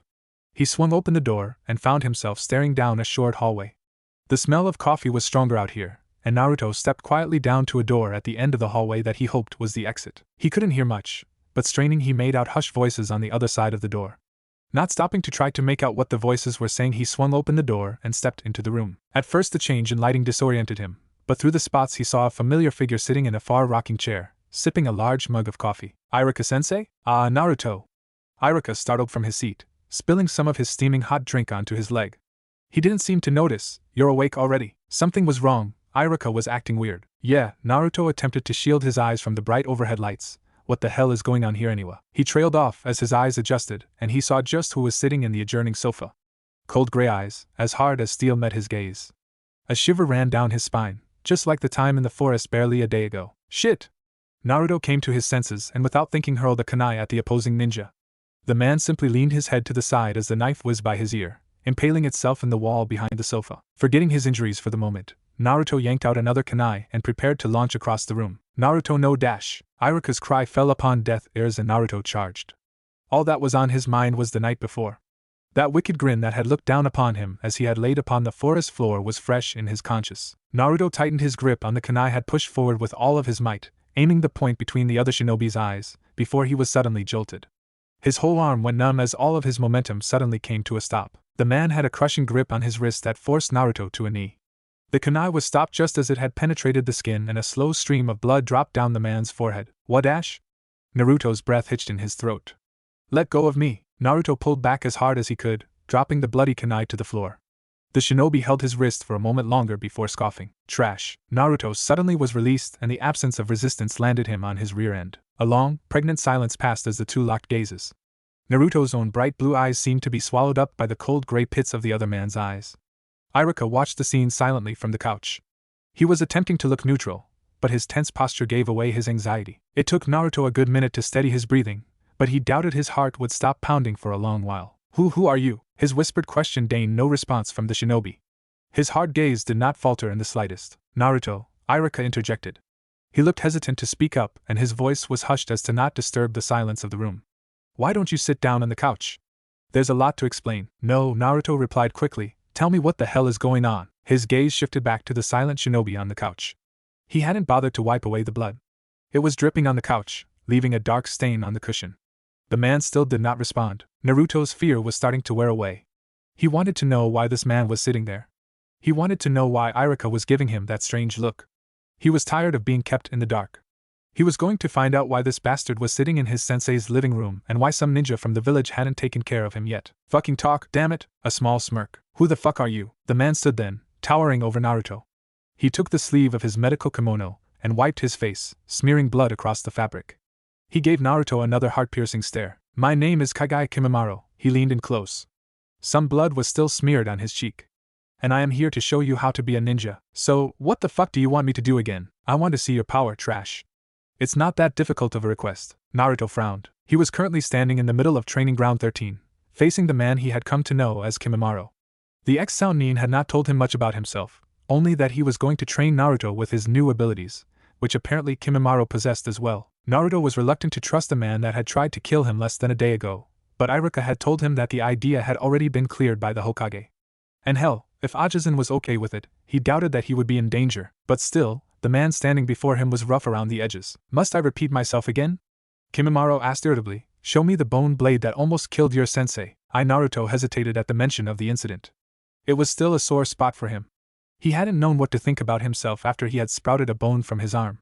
He had no idea whether it was the Kyuubi's doing or some strange injury he had somehow inflicted on himself. Now just finding out he had an ability that no one else in Konoha possessed it was a little hard to comprehend. I'm not sure how to do it, he admitted, scratching the back of his head embarrassedly. This elicited a sigh from Kimimaro, which led to a small coughing fit. When he had recovered he wiped his mouth and said, the Shikatsumiyaku is activated by emotion. Remember what exactly you were feeling during the first activation. You should be able to replicate the experience. Naruto frowned uncertainly. Okay, just do it. Tentatively, Naruto held out his right arm, attempting to remember that day. The way his sudden transformations had put him on edge. The way Kakashi's smug attitude had gotten under his skin. The way he felt inadequate after failing to catch the Jounin. Soon his thoughts had moved on from just that incident to general wrongdoings that had been done to him throughout his life. His constant rejections from Sakura, Sasuke's constant condensation. Remembering these had sparked something in Naruto. He felt the anger start to well up inside of him, and a pressure started to build on his chest. Naruto baka, leave Sasuke-kun alone. Leave me alone, Naruto. Dobe. Naruto was no longer in the training field. He found himself in the dark of his consciousness, surrounded by his painful memories. He gripped his head as more and more memories poured in. One particular memory pulled the last straw as anger gave way to rage. Looks like you won't be Hokage after all. Suddenly Naruto's arm flared with pain. He ignored the ache, too caught up in his roller coaster of emotion. The ache eventually rose to a sharp pain.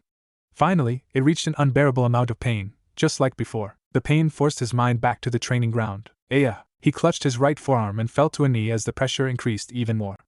Bile rose in his throat as he experienced the déjà vu of his ulna bone pushing its way out of his arm. He doubled over as the skin above his wrist split, exposing the bone as it slid smoothly out of his forearm until it extended a good 2.5 feet past his fingertips. Blood gushed from where the bone protruded and spilled onto the grass. Naruto could no longer hold the contents of his stomach. After emptying his gut, Naruto wiped his mouth and let out a long breath. The pain had subsided back to a minor soreness in his arm. He turned to find Kimimaro watching the scene in silence from a few feet away. Naruto rose shakily to his feet and faced the ex-sound ninja. Is this what you wanted? He raised his arm. The milky white of the bone contrasted the blood that covered his forearm. Kimimaro simply coughed and stepped forward. He grabbed Naruto a bit roughly by the arm to inspect the bone blade. Naruto winced at the tenderness in his arm but didn't object. The white-haired shinobi ran his hand up the flat of the bone. It was flawless. The pearly white surface was as smooth as any metal. Naruto watched as he also skimmed a finger along the front tapered edge of the bone, seemingly not noticing as it sliced his finger. Kimimaro suddenly released Naruto's arm. It seems that your stimulating emotion is anger, he noted. Naruto nodded quietly. Your Shikatsumiyaku is unlike a traditional Kagaya's, Kimimaro stated. His voice seemed to hold an undertone of curiosity. Pain is a natural part of the process, but most first-time users don't produce bones this large. Kagaya? Kimimaro scoffed. Yes, Kagaya. You best remember the name, boy, for it is the very name for the blood that runs through your veins. The blood that produces the Shikatsumiyaku, most powerful of all Kekkei Genkai. Naruto blinked and was silent for a moment. The blood that ran through his veins? He looked at the bone extending from his arm and wondered whether that was a blessing or a curse. This is the Shikatsumiyaku? Kimimaro coughed violently but nodded yes. Will it always hurt this bad? Naruto asked, remembering how painful it was to extract the blade. The first time he had passed out, and nearly the second time too.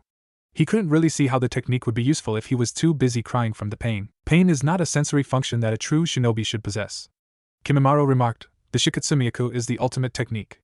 The pain it inflicts on the user is trivial when compared to the pain inflicted on its opponent. Naruto tried to not let his skepticism show on his face. This asshole sure was pretentious. He would probably be better served blowing his nose than talking up his ability so much. To tell the truth though, Naruto didn't know what to think about having such a skill. His general opinion on blood limit abilities was negative, basing it on his experiences with the Sharingan and the Hyuga's Byakugan. Thinking about it though, he had more of a problem with the arrogant way the bastards held themselves than the power they had. Naruto didn't care how powerful they were, they didn't have the right to look down upon everyone like they did. Now though, he found himself standing before someone who was much the same way. From the little he knew of Kimimaro, the man was a psychopath.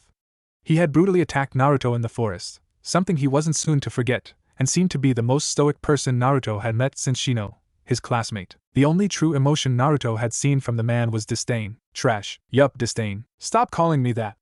Naruto growled, clenching his fist. I'll stop calling you that when you prove to me that you are worthy of being considered something more than garbage, Kimimaro replied coldly. And maybe if you spent less time daydreaming I wouldn't have to get your attention. Naruto grunted and was about to cross his arms but realized his bone sword got in the way.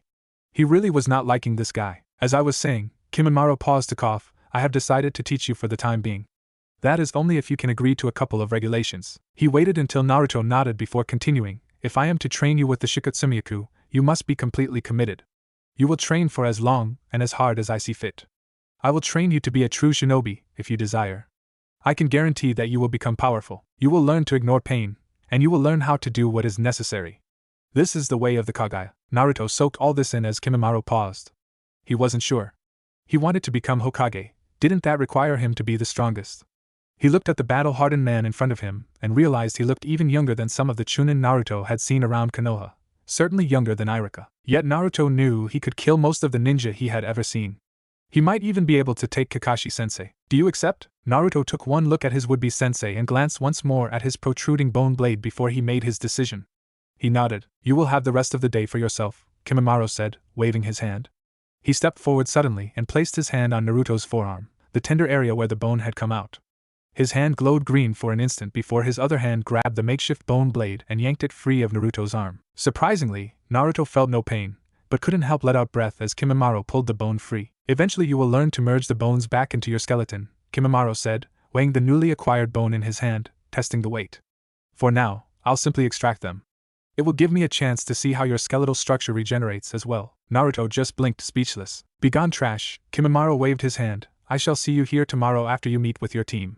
He turned and inspected Naruto for another moment before continuing, and if you do not have a suitable change of clothes by that point, I'll show you just how devastating the Shikatsumiyaku can be. Clothes? What the hell? Naruto didn't think that what he wore had anything to do with his ability as a ninja.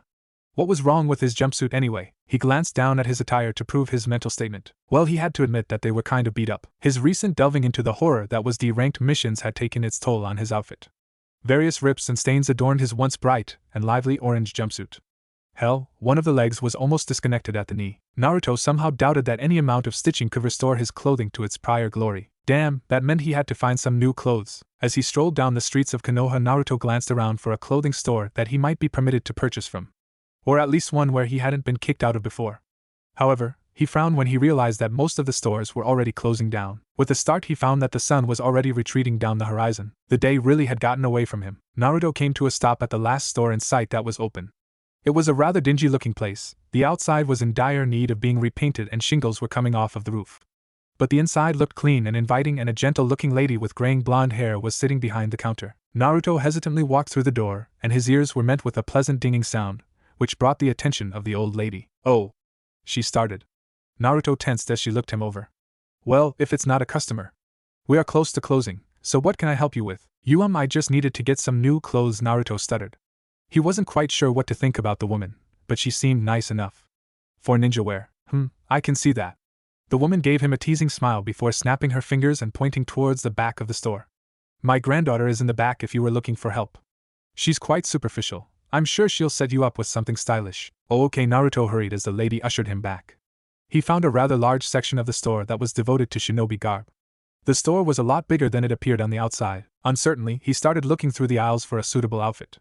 He grunted in frustration as he realized he had no idea where to start. He had never been shopping before, and the way he had been so easily invited in had unnerved him a bit.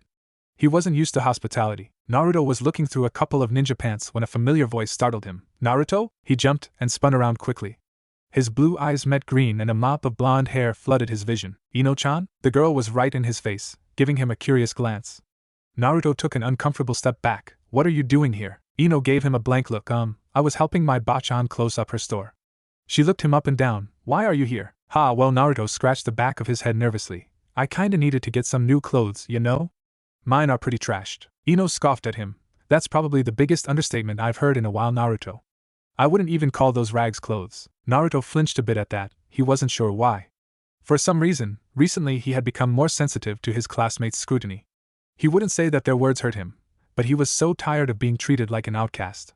His recent interactions with Sakura could probably be to blame for that. They're the best I could find, he replied quietly, looking away. Oh, Ino hesitated for a moment and Naruto spotted some emotion flash in her eyes before it suddenly vanished.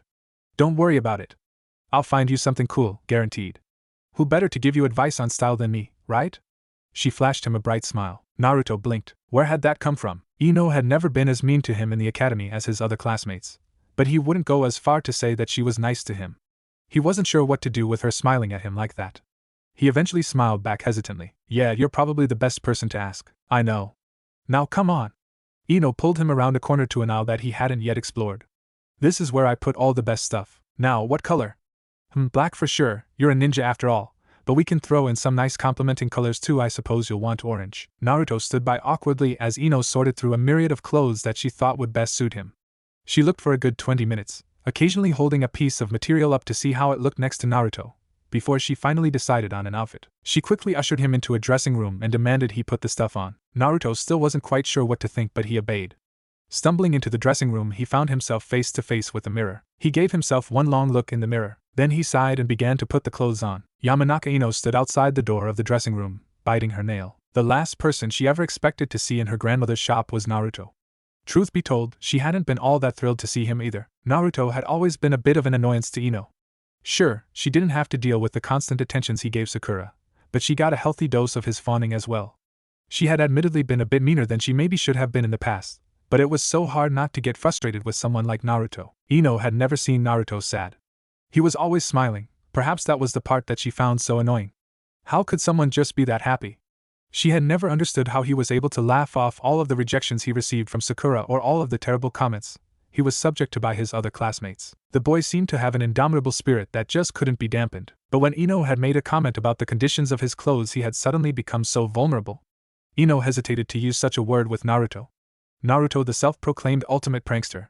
Naruto, who never failed to make even the most terrible of situations worth a laugh. In fact, thinking back on it, that was what Naruto had always been. Someone that made people feel better about themselves.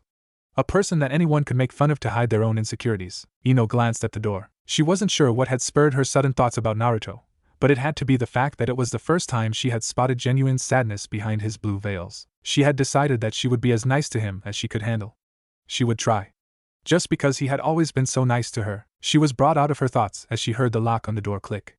Naruto came slowly out of the dressing room, as if he hadn't grown accustomed to moving in his new clothes. Wow. Ino's surprise made itself vocal as she took in Naruto's new appearance. It was just so different. She had fitted Naruto with a pair of black shinobi pants that billowed out around his knees before tightening above his ankles with an elastic band. An orange sash was tied around his waist, the loose ends hanging down to about his mid-thigh. His feet were covered in long black socks and slipped into a fresh pair of black ninja sandals. He was wearing a black shirt that had one sleeve that extended down his left arm, leaving his kunai-throwing arm free of resistance. Over that was a black shinobi vest with utility pockets all around for practicability. Covering his hands were standard, fingerless ninja gloves with a protective metal backing. Does it look bad or something? Naruto asked, shifting under her gaze. Oh, Ino shook her head. No, it looks good. I just can't believe I'm seeing you and not everything is orange. She studied him a bit more before nodding. Yup, I think that'll work, don't you? Then she noticed something. Hey, what's with the bandana, Naruto? That has to go. No, I think. Naruto's complaints were cut off as Ino ripped the bandana off of his head, freeing his mop of hair. Huh! Ino blinked as she noticed that Naruto's usually sunshine blonde hair was a lot lighter. In fact, his spiky locks were lighter than her own. It was almost white. Naruto, did you dye your hair or something? She asked, puzzled. Naruto sputtered for a moment, confusing Ino further, before he replied, yeah, I did.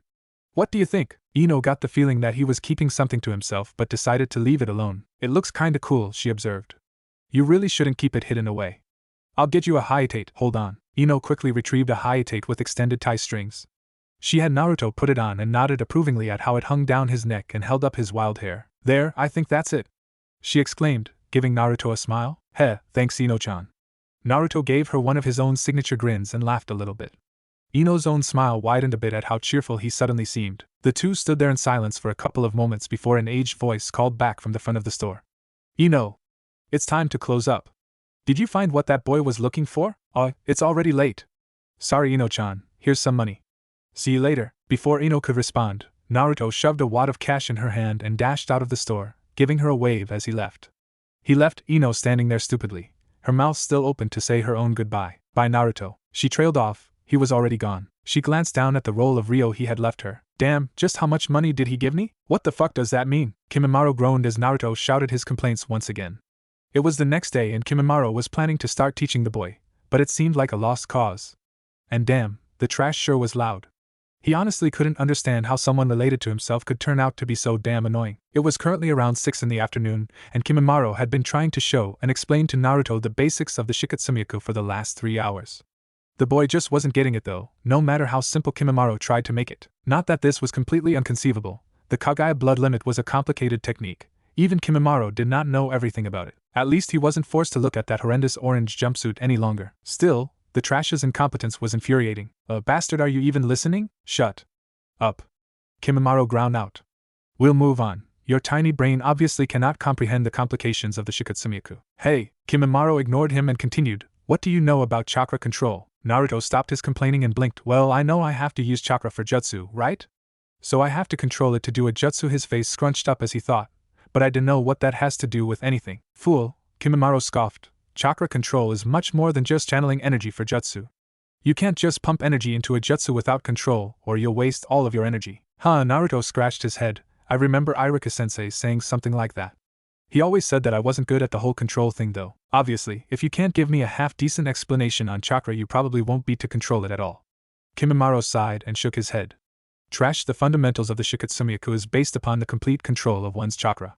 It's necessary for the manipulation of your skeleton and the formation of your bone blades. If you can't control your chakra, then that is why you can't control the activation of your Shikatsumiyaku. It took a moment for Naruto to take all of this in.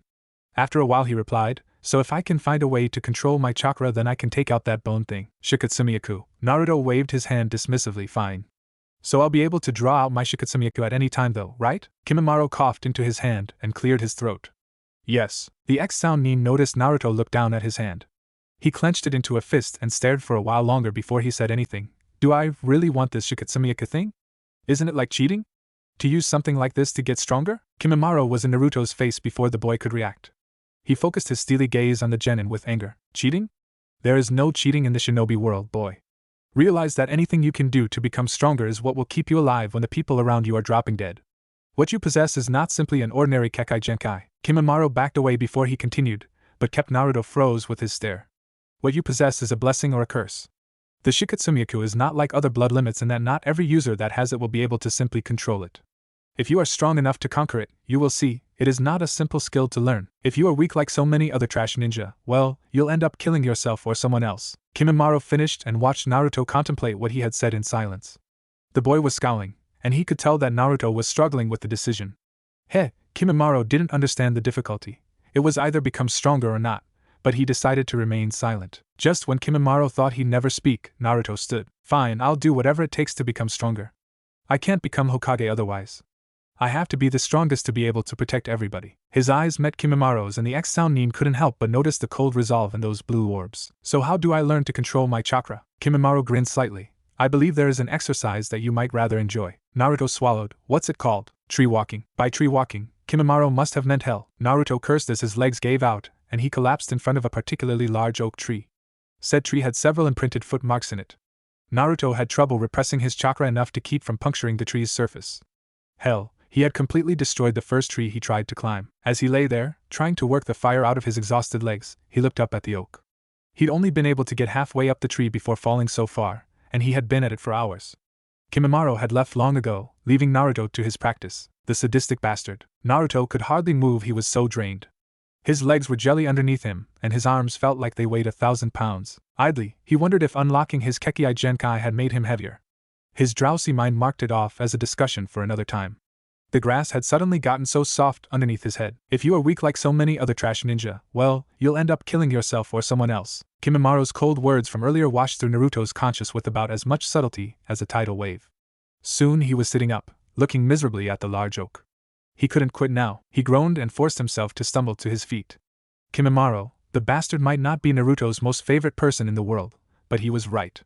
If Naruto didn't get stronger, he would never be able to control the damn Shikatsumiyaku. He could even hurt someone he cared about. A Hokage's sole duty was to protect the people of his village, so Naruto couldn't have that be happening. He snatched a kunai out of his pocket to mark his spot on the tree and took a deep breath. He formed the ram sign with his hands and reached for his chakra, directing the life energy down to his feet. With a grunt, he charged the tree. He would show the asshole just who he was calling trash. Kimimaro jumped as a kunai implanted itself in the dirt next to him. Naruto grinned widely, patting himself on the back for his marksmanship. "Hey asshole!" he called down from his perch. "I've got this tree walking stuff down." It had been 2 days since Naruto had first attempted the tree walking exercise. He had been at it ever since. The only real intermissions he had taken were occasional meetings with Team 7, where he was subject to more horror, deranked missions, and of course, ramen breaks. Yesterday Kimimaro had stopped by for a couple hours to observe him silently. The white-haired ninja hadn't said a word to Naruto the entire time, but he heard the man muttering to himself occasionally. Mostly it was when Naruto would blow off a piece of the tree by channeling too much chakra to his feet. Needless to say, Kimimaro wasn't much help. Today he had gotten to the top for the first time. That was an hour ago. Now this was his 3rd time up the tree, and he had barely jogged. That was mighty impressive, he thought. Naruto was brought out of his musings as a kunai was by his face, leaving a shallow cut in his cheek. He jumped in surprise and looked back down to the base of the tree to see Kimimaro fuming. He realized that it had been his own kunai that the X-Sound shinobi had tossed at him. "It would not be wise for you to try something like that again," Kimimaro shouted up at him. Naruto grinned and leaped from his perch, descending branch to branch down from the tree. He landed and dusted himself off in front of his instructor. "You need to loosen up," he said dryly. Kimimaro responded with a grunt before coughing into his hand. Naruto shook his head. Kimimaro really did not have a sense of humor. Then again, Naruto had surprised himself by even joking with the man. He had, after all, beaten the shit out of him in the forest. Despite that though, the man was teaching Naruto. One-on-one instruction was not something Naruto had ever gotten before. Hell, just the tree-walking exercise was more useful than anything he had ever been taught by someone else before, and he was excited to learn more. "So what do I do now?" Naruto asked, rocking back and forth on his heels and trying not to seem too anxious. Kimimaro coughed. "Your tree walking is mediocre," he stated. "You can work on that later though. Your chakra control is still awful, but you should at least be able to draw out a Kokatsu Heijin." The shinobi sighed. "It's the name for pulling a bone out of your arm with Shikatsumiyaku. Just try to draw out the Kokatsu, trash." Naruto ignored the annoying name for now. "So just like before?" he asked. Kimimaro shook his head. "No, what do you think I taught you tree walking for? Now focus your chakra in your arm like you would if you are about to climb a tree. Then push it outward. The quicker you do it, the less it will hurt." At that Naruto hesitated, remembering the pain last time he had drawn out the Shikatsumiyaku. He shook his head free of those thoughts as quickly as he could. It wouldn't do any good to think about it. He would just deal with the pain. It was necessary to get stronger. "Okay," he let out a breath and focused. "Here goes nothing." Naruto felt down into his chakra reserves, focusing on how the energy flowed through his body, collecting it, and then directing that which he could towards the ulna bone in his right arm. He wasn't quite sure how much chakra he should use, but he settled on the lesser side. He wouldn't want the bone to fire completely out of his arm like it did against Kakashi. Once he decided he had enough, he straightened out his arm so that he wouldn't stab himself.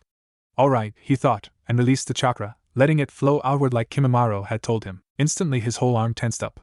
He grit his teeth as fire raced through his forearm. The muscles clenched and unclenched against his will, convulsing as a large mass slowly pushed its way out from between the sinew and tendons. Naruto couldn't help but let out a breath as the bone broke the skin with a sickening squelch. Once it had breached the surface, it slid out much faster, and within a moment it had reached a full 2.5 feet. Naruto stopped releasing the chakra and took a couple deep, heaving breaths. Damn, that hurt. It was a lot smoother than the last time though. And it might just be him, but the pain didn't cripple him this time. What do you think?" Naruto gasped. "Too slow," Kimimaro observed. "If it takes you that long in a battle, some trash ninja will run you through before you realize it." The white-haired shinobi took a glance at Naruto's arm. The Kakatsu itself appears strong and sharp though. Naruto blinked at the last compliment. He was so surprised he completely forgot about the fact that Kimimaro had insulted him almost in the same sentence. Thanks. Naruto scratched his head. His reply was a cough. Deciding to move on, Naruto raised his Kakatsu Heijin. So how the hell do I get rid of this anyway? Do I keep pulling them out? Isn't that like, I dunno, bad for me? Kimimaro shook his head. The Shikatsu Myaku is self-regenerating. The bone user slapped his palm on his forehead when he saw the blank look on Naruto's face. It means that the bones in your body come back naturally. Realization struck Naruto's face. Oh, so no matter how many bones I pull out I can keep getting more? Cool, well no. But yes. Kimimaro sighed. Just don't worry about that for now. Fine. Naruto swung his Kakatsu around experimentally. This seems really light for being a bone and all. Kimimaro nodded. Yes, certain bones are lighter and sharper than others, designed for offense. He gestured at Naruto's arm. That is the ulna bone, the main structural bone in your forearm. It is the primary weapon the Shikatsu Myaku uses. Other bones, though, are much heavier and stronger. Interesting, Naruto drawled, not really paying attention. He was more focused on inspecting the edge of his ulna, when a sudden thought came to him. Hey, since I'm using something that looks like a sword, I need to learn kenjutsu, right? Yes. When do I do that? Kimimaro seemed to think about it for a minute. Then suddenly there was a wet sound as a 3-foot-long Kakatsu slid out from his left elbow. He ripped the bone out with his right hand and twirled it a couple of times. Naruto swallowed. He sat with his head in his hands. The slight parting of his lips to release a deep sigh and rising and falling of his shoulders with every breath was the only movement made by Naruto as he awaited departure. His headache hadn't left him yet. For the most part he had been trying to ignore it. Ever since the discovery of his Shikatsu Myaku the migraines had been coming and going. Kimimaro told him it was his skull reforming, thickening with the bone structure of the Kagaya clan, which was apparently different from the standard skeletal system. Personally, Naruto thought it was all the big words that was making his head hurt. Hey dope, Sasuke's grunt caught his attention. Huh? Naruto blinked, readjusting himself to reality after his musings. What is it? The raven-haired boy hesitated for a second before responding. What happened? During the genin test with Kakashi? Naruto scowled, his mood suddenly soured. He had made sure to avoid thinking about that specific incident lately. If that bone had come out just a couple more inches the other way, he shook his head and growled. That's none of your business. He snapped. Sasuke looked taken aback for a second. He shrugged his shoulders and was silent. Naruto turned and tried to put it out of his mind when Sakura caught his eye. She held his gaze for a second before looking away, without so much as a word. Not even a threat about the way he was speaking to Sasuke. She seemed to have been taking him more seriously lately. Actually, it almost seemed as if being around him and Sasuke frightened her. Sakura-chan, he cursed himself for still giving her the affectionate suffix, but he supposed she needed it. Besides, he couldn't totally help favoring her a bit. He smiled. Aren't you excited for our first real mission? She gave him a look, then smiled back slowly. Of course, that's the spirit. Naruto declared, forgetting himself for a second. After all, this means we are finally going to be considered real ninja. He pumped his fist and was satisfied to see her smile a bit more sincerely. He was just about to continue on his rant when a dull voice spoke out. That's probably the dumbest thing I've ever heard. Tazuna paused for a moment to take another swig of sake, then pointed a calloused hand at Naruto. No one is ever going to consider you brats real ninjas. Naruto scowled. Hey old man, it's a little early for a drink, don't you think? The old carpenter just shrugged and took another drink, completely content to drink his morning away. It was starting to look like they might have to carry him along on this mission as well. I just want to go home. Naruto barely caught the old man mumbling into his bottle. The quiet state took him aback. That scruffy old drunk was whining about going home. Really? But only now did he notice the solemn gaze into the bottle, the tremors in his hands, the worried wrinkles upon his brow. He hadn't even noticed before. Tazuna suddenly seemed like a tormented man, facing demons of his own. Naruto could relate to that. Hey, what the hell are you staring at, punk? Never mind, he was still just a belligerent fuck. Watch it, geezer. How much longer do we have, Kakashi-sensei? Sakura's question was more of a whine than anything, but it reflected the way Naruto was feeling. His headaches hadn't bothered him much during the trip. But they had been walking for a good day and a half. It was nearing the afternoon now, a solid 6 hours into their day of travel. Naruto wouldn't normally be bothered by the whole thing. It was just the fact that they had to crawl along, seeing as there was no way the old drunk could keep up with the three of them. They could have made it to Wave Country in 2 days if it wasn't for him. Now it was going to take them nearly 6 days. It was driving him crazy. His nerves had been all over the place. He needed to do something besides walk. And walk. And walk. But, at least his headache had left him. Kakashi looked back from his position ahead of the group, strolling along, with his always-present book. I suppose we could stop to rest if you'd like. Thank Kami. Tazuna tossed his heavy pack in Naruto's direction. Hey, hold that would ya? Without further ado he had propped himself up against a tree with his hands behind his head, straw hat down over his eyes. Damn, I thought we would never stop walking. Hey, what the hell do you think I am, your mother? Naruto yelled, throwing the pack back at Tazuna. He shook his head and sighed, looking to Kakashi. This drunk bastard is really starting to bug me, sensei. Naruto, Kakashi gave him a smile. Tazuna pays us, so we put up with him. That's what it means to be a ninja. That's stupid. He crossed his arms. Kakashi simply shrugged and went back to his book. Naruto sighed and leaned against a nearby oak. This was going to be one hell of a trip, he could tell already. He was glad, however, that he was finally gaining back some sense of normality since that fateful encounter with his long-lost brother in the forest. God, that guy. He still wasn't quite sure if that night had been a blessing or a curse. Kimimaro himself was hard to handle, rough around the edges as he was. But to throw in the development of his own blood limit, Naruto hated those pretentious assholes like the Uchihas, who thought they were only good because of their blood.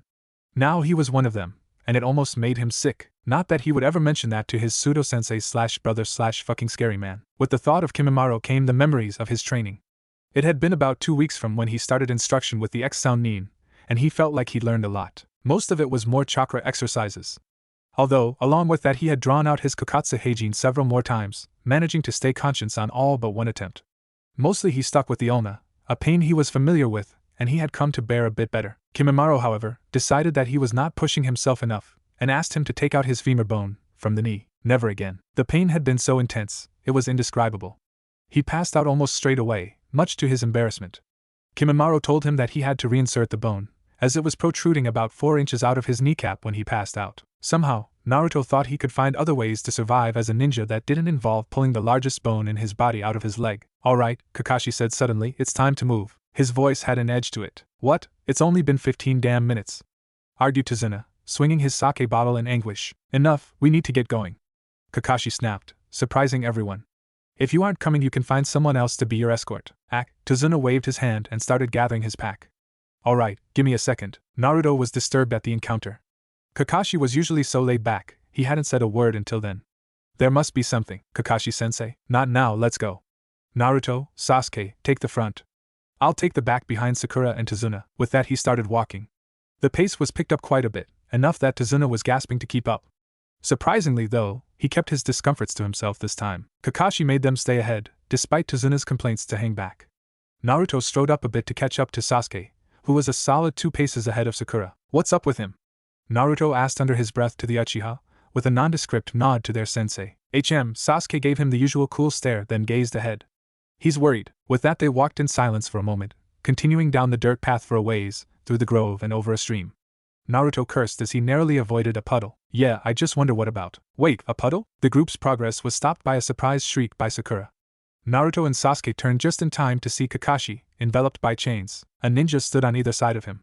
They wore large metal gauntlets, and the crossed-out symbol of wave on their hyatate. Missing Nin, thought Naruto, but why? His thoughts were cut off by a sickening sound, and before he could react the ninja yanked on their chains. Kakashi was ripped apart. Naruto's heart stopped, and when felt like an eternity his feet were nailed to the ground and his blood was cold. It was the exact feeling he'd had in the woods the first time he had run into Kimimaro. That realization hit him like a truck. In a split second he remembered that moment. Being helpless, paralyzed from his fear. Pathetic. Trash, just like he had been told. He grit his teeth. He refused to be that again. That scared little boy that ran into a sound ninja in the woods. He would not fall victim to his own fear again. With that quick promise he forced himself to move. At this point the 2 ninja were sprinting towards the rest of the group, and he was able to get a good look at them. They wore heavy black gauntlets with a bladed chain dragging between the 2 of them. They looked to be around Kakashi's age and stood just as tall. They wore hitaite with the symbol of wave, crossed out with a kunai. Naruto pushed past the frozen Sakura and sprinted forward. He noticed Sasuke a step ahead of him, but he ignored the pang he got realizing the Uchiha had reacted quicker than he did. With a few quick tosses Sasuke had stuck a kunai to a nearby oak and anchored the chain deep into the wood. Naruto pushed toward them, but Sasuke beat him there, leaping forward and kicking both of the 2 ninja in the chin, breaking the chain between them and leaping back. Ah, what the hell? The Nin to the left swore and stumbled to get his balance. He barely got his footing before Naruto got to him. What happened next, Naruto still doesn't totally understand. He was a ball of emotion. Fear, anger, anguish, everything was coursing through him. The only thing he wanted to do was hurt these men. No, he wanted to kill them. Like they had killed his sensei. With a yell he brought his fist forward, full sprint, torquing his body with emotion. He caught the ninja in the side of the jaw. There was a loud crack, the missing Nin collapsed and was totally still. Naruto stood, stupefied over him. Why, you killed him? He looked over to the wide eyes of the other attacker. Then back to the still body before him. He felt like he was about to vomit. I'll fucking kill you! The ninja's gauntlet was a foot from Naruto's face when there was a puff of smoke and Kakashi appeared behind the ninja, catching him by the throat. With a quick pinch the ninja was out cold, and Kakashi turned to his pupil. Naruto, you are just full of surprises, aren't you? A large man stood quietly upon the branch of a large tree. In his eyes was cold, unrefined fury. A long hitate sat crooked upon his head. It lay low upon his furrowed brow, and a deep gash dug through a worn symbol of wave. Bandages covered his arms and a large hunk of metal slung across his back, a gargantuan piece of death that was signature of the 7 swordsmen of the mist. Zabuza was truly a demon, as the stories told. A cold wind blew through the forest, rustling his headband. A ninja wearing a shinobi mask suddenly appeared next to him on the branch. The figure was dressed in a kimono, and long dark hair down his slender back. Haku. The greeting was as much as could be expected from the missing nin. The figure in the kimono stirred and pulled out a handful of saban. They will be here soon. Zabuza scoffed at that, and rested his hand upon the pommel of his sword. Put those toys away. This will be my fight. The mask stared at him for a moment. As you wish. Don't get smart with me, Haku. Zabuza spat, and rested his cold eyes upon the boy beside him. It's been too long since I've had any competition against real ninja. He clenched his fist and his body suddenly tensed. I'll enjoy taking their heads. Naruto sighed and trudged on. He was leading the group once again, and all of the walking was starting to get the best of him. Boredom was beginning to set in. Of course, with nothing else to do, his mind began to wander. It had been a full day since their encounter with the so-called demon brothers.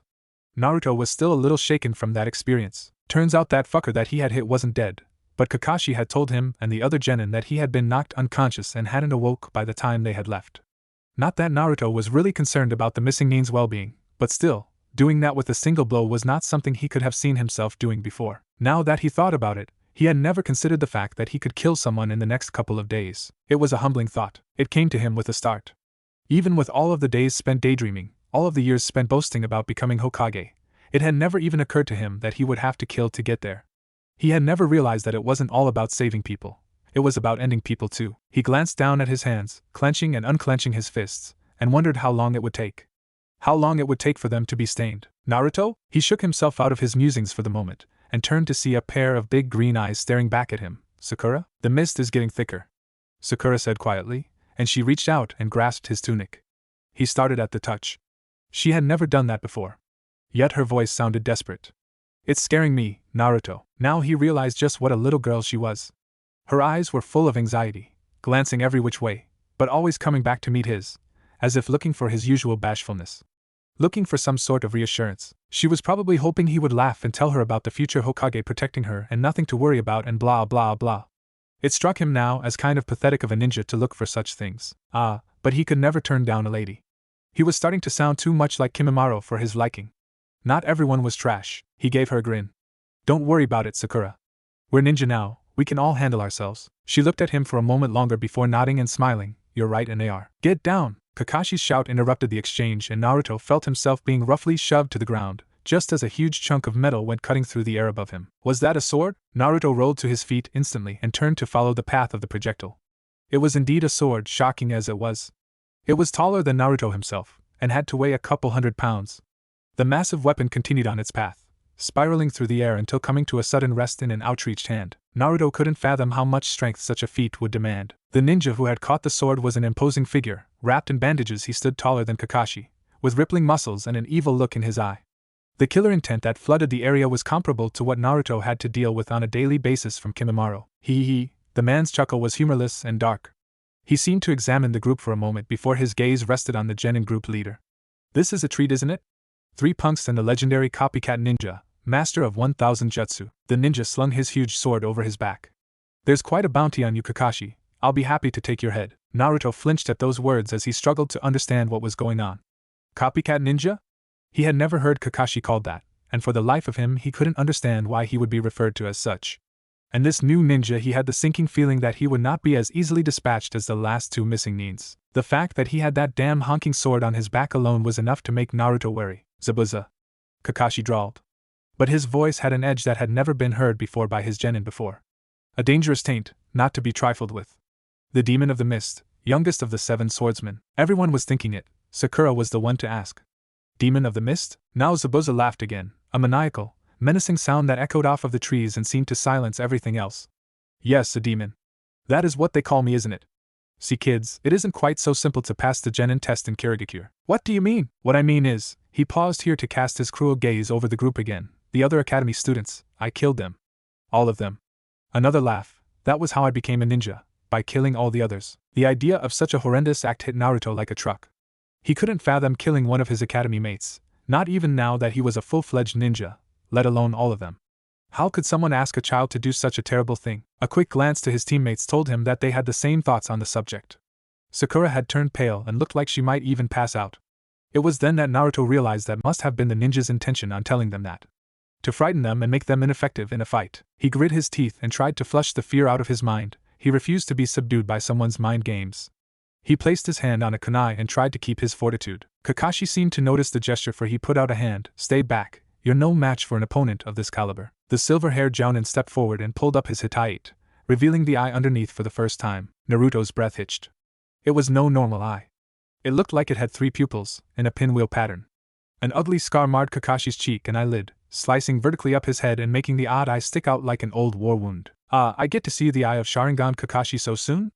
I'm honored, really. Sharingan, that's what it looks like. Naruto filed the information away.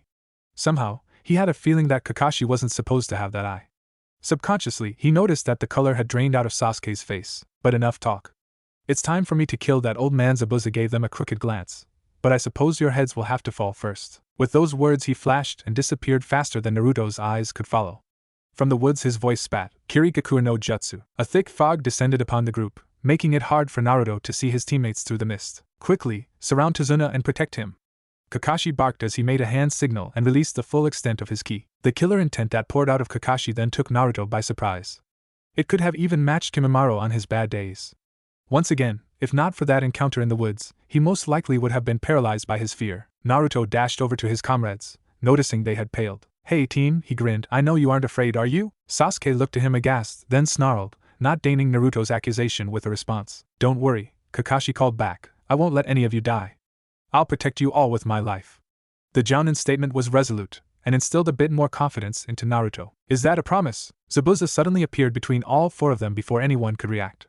As Naruto turned to look, his giant sword was already in motion, ready to bear down death on the lot of them. Just as Tazuna was to be cleaved in 2, Kakashi appeared, blocking the strike with one kunai and burying another into the missing nin's chest. Kakashi-sensei! Sakura exclaimed. Her tone made it clear she was in awe. Naruto knew it wasn't over that easily. Behind you. With that, the supposed Zabuza melted into a puddle and another appeared behind Kakashi, swinging an arc with Kubikiri and slicing Kakashi in 2, only for him to dissolve into water as well. Don't move. A kunai appeared at Zabuza's neck as Kakashi came into view once again. Ha ha ha ha, Zabuza laughed. His cackling echoed out into the mist as he continued, how impressive, that you can copy my techniques in the mist as well. You had your clone do the talking just to distract me, didn't you? That was a clone? Naruto had not even seen Kakashi make the switch, nor make any hand signals. Could he really be on such a higher playing field that it was hard for Naruto to even watch him fight? In the back of his mind, Naruto also wondered if Kakashi's words had held any meaning, or if they were simply a distraction. He was beginning to realize just how little he knew of his sensei. Enough, it's over. Kakashi's voice brought Naruto back to the fight. Maybe you don't understand, you can't beat me with your cheap imitations. After those words, Kakashi jerked the kunai, slitting Zabuza's throat. Kubikiri came swinging out of the mist just as the fake melted. Kakashi turned just in time to duck under the blow, but the swordsman kept his momentum going with his sword. He planted Kubikiri into the ground and twisted his body, punting Kakashi across the clearing with a solid kick. Kakashi came to a stop in the lake, and before he could recover, Zabuza was standing over him. You fool, Suiro no Jutsu! The swordsman placed a hand over Kakashi's head as water sprang from the lake, forming a sphere around the ninja and Zabuza's outreached arm. A water prison. This little technique is quite handy, don't you think? There's no escape for you now. He looked back across the water and started to make hand signs with his free hand. Now I just have to take care of those brats. Naruto met Kakashi's wide-eyed gaze from across the clearing as the Zabuza clone sprang out of the lake. Run! He called. You can't fight him, you're no match. He can't move while I'm trapped here, so take Tazuna and leave. No, they couldn't leave Kakashi. It wasn't in Naruto's programming to run either. He had shot down Kakashi's proposition in his own mind before the words had finished coming out of his mouth.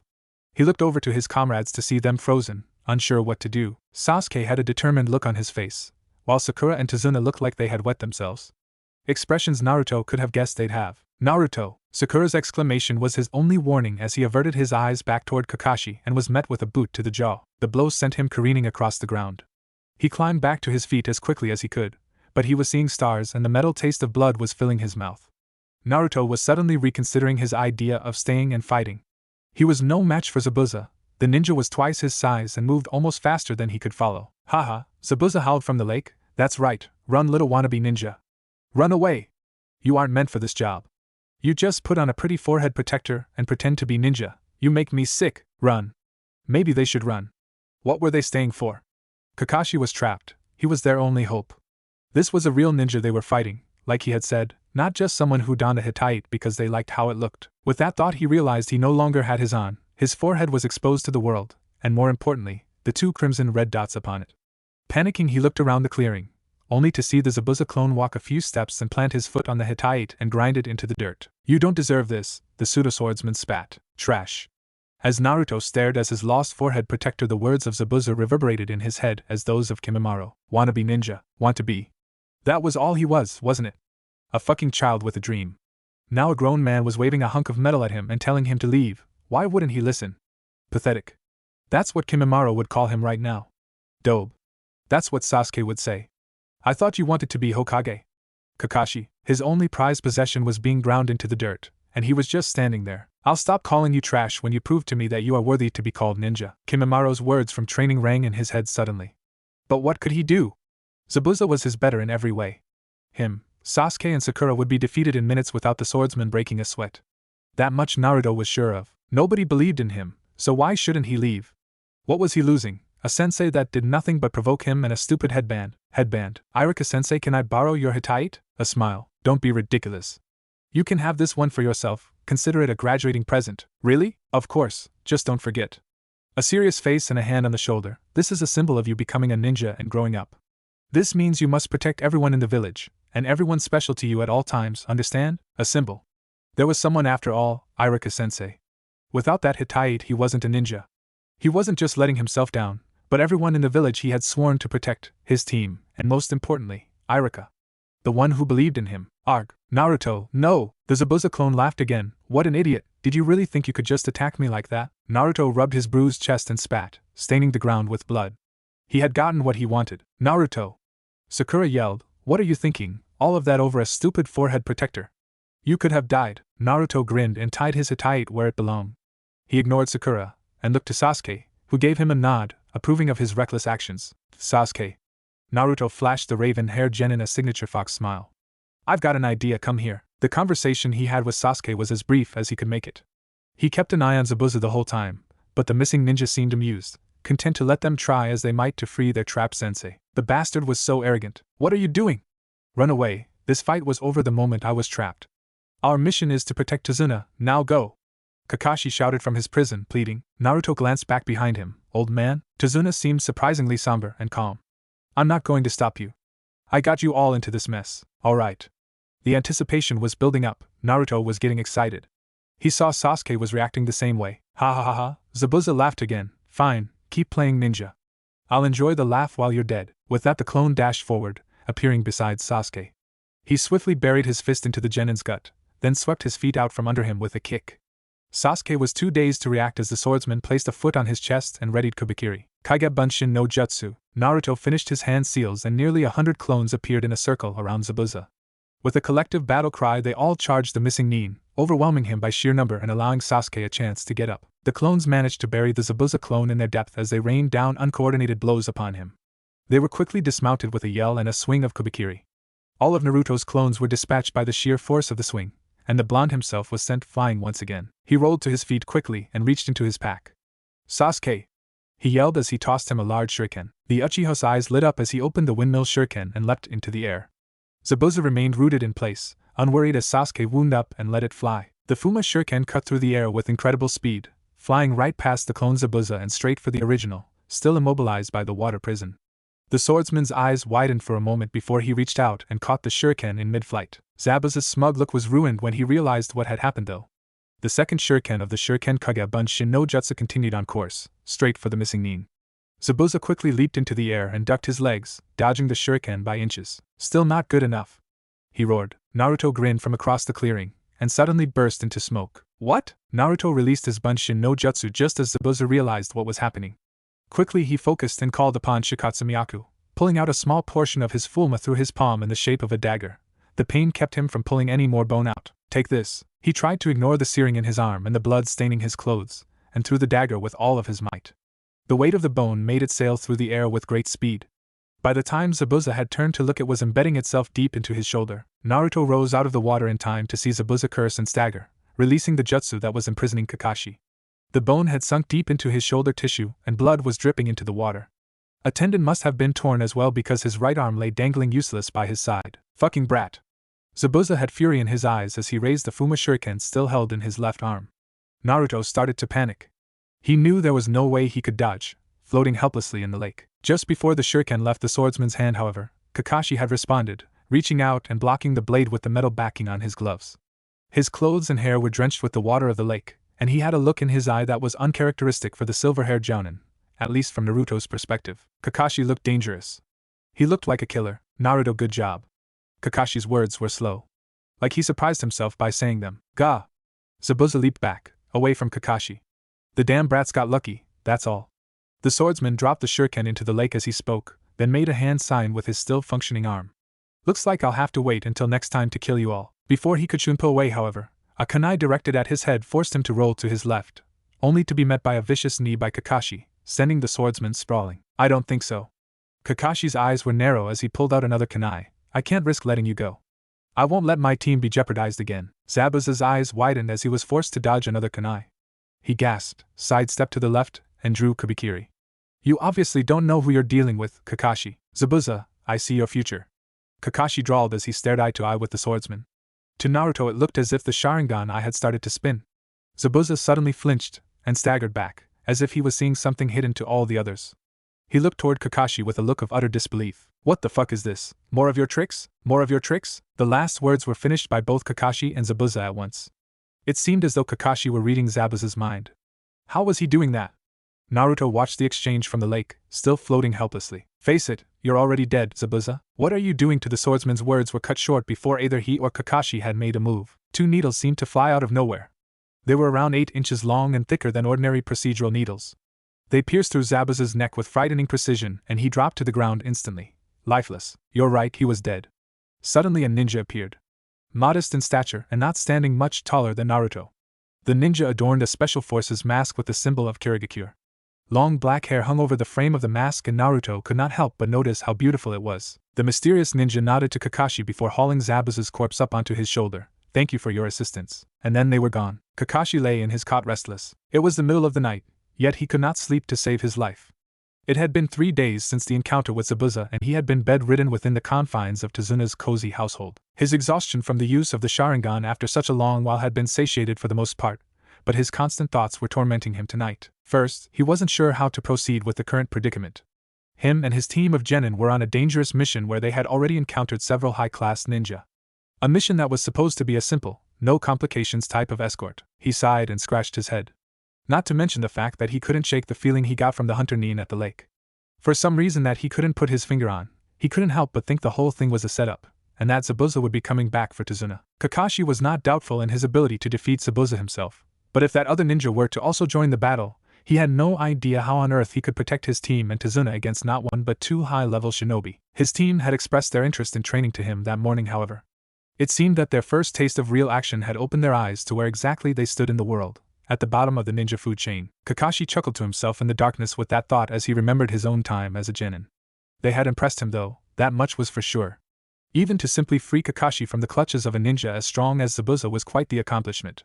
Sure, Sakura didn't do much, but Sasuke and Naruto managed to impress. Well, for Sasuke that was expected, but Naruto, well, that was the most pressing issue on his mind at the moment. Ever since the genin exam, when the Shikatsumiyaku first showed itself, Kakashi had been a bit worried. Sure, he had his own blood limit, and the circumstances of himself acquiring the Sharingan placed him closer to Naruto's shoes than most, but still, from what Kakashi understood of the Kagayas, their abilities were not like any other blood limit. The appearance of Kimimaro suddenly, along with the incident at the training grounds, along with the fact that Naruto had been acting very strange lately, all had Kakashi on edge. Hell, he had nearly killed that ninja from the forest. With a single punch he had broken the man's neck and fractured his skull. Of course, Kakashi had thought it better to just tell them that the man had been unconscious. It wouldn't do for them to know that he had been forced to put the ninja down that night. The man would have never walked again. Considering the brain damage he most likely would have suffered, it was for the best. That much strength in the hands of Naruto worried Kakashi, especially if he was unaware as to how to use it properly. He had noticed that Naruto utilized the Shikatsumiyaku in their fight with Zabuza, but he doubted the other genin had noticed.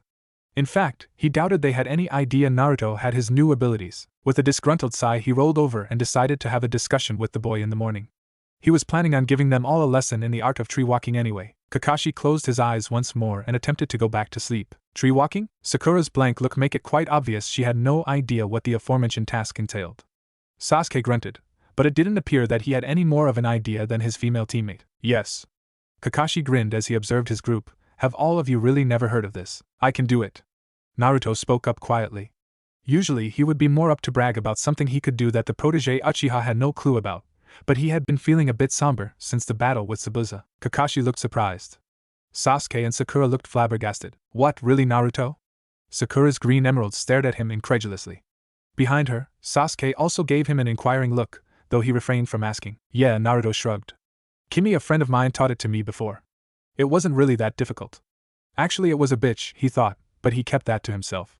He didn't want to draw too much attention to his situation and have his teammates start asking questions.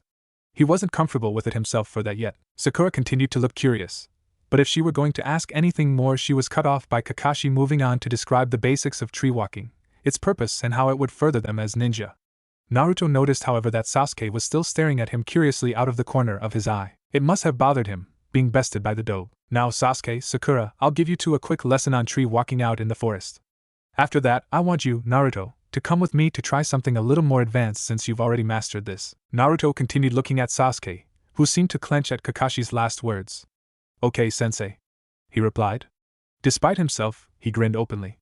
It gave him satisfaction, seeing that stressed look on Sasuke's brow. Felt good to finally be better at something. Soon he would best him in everything else, too. He realized his smile was turning into a menacing smirk suddenly. He jerked and tried to hide the expression before anyone noticed. Internally, he tried to collect himself. He had never felt that before. It jolted him to think that he was that pleased with himself over besting someone else. That he was that happy to see Sasuke upset. He shook it off. It must just be the exhaustion or the stress over the last couple of days.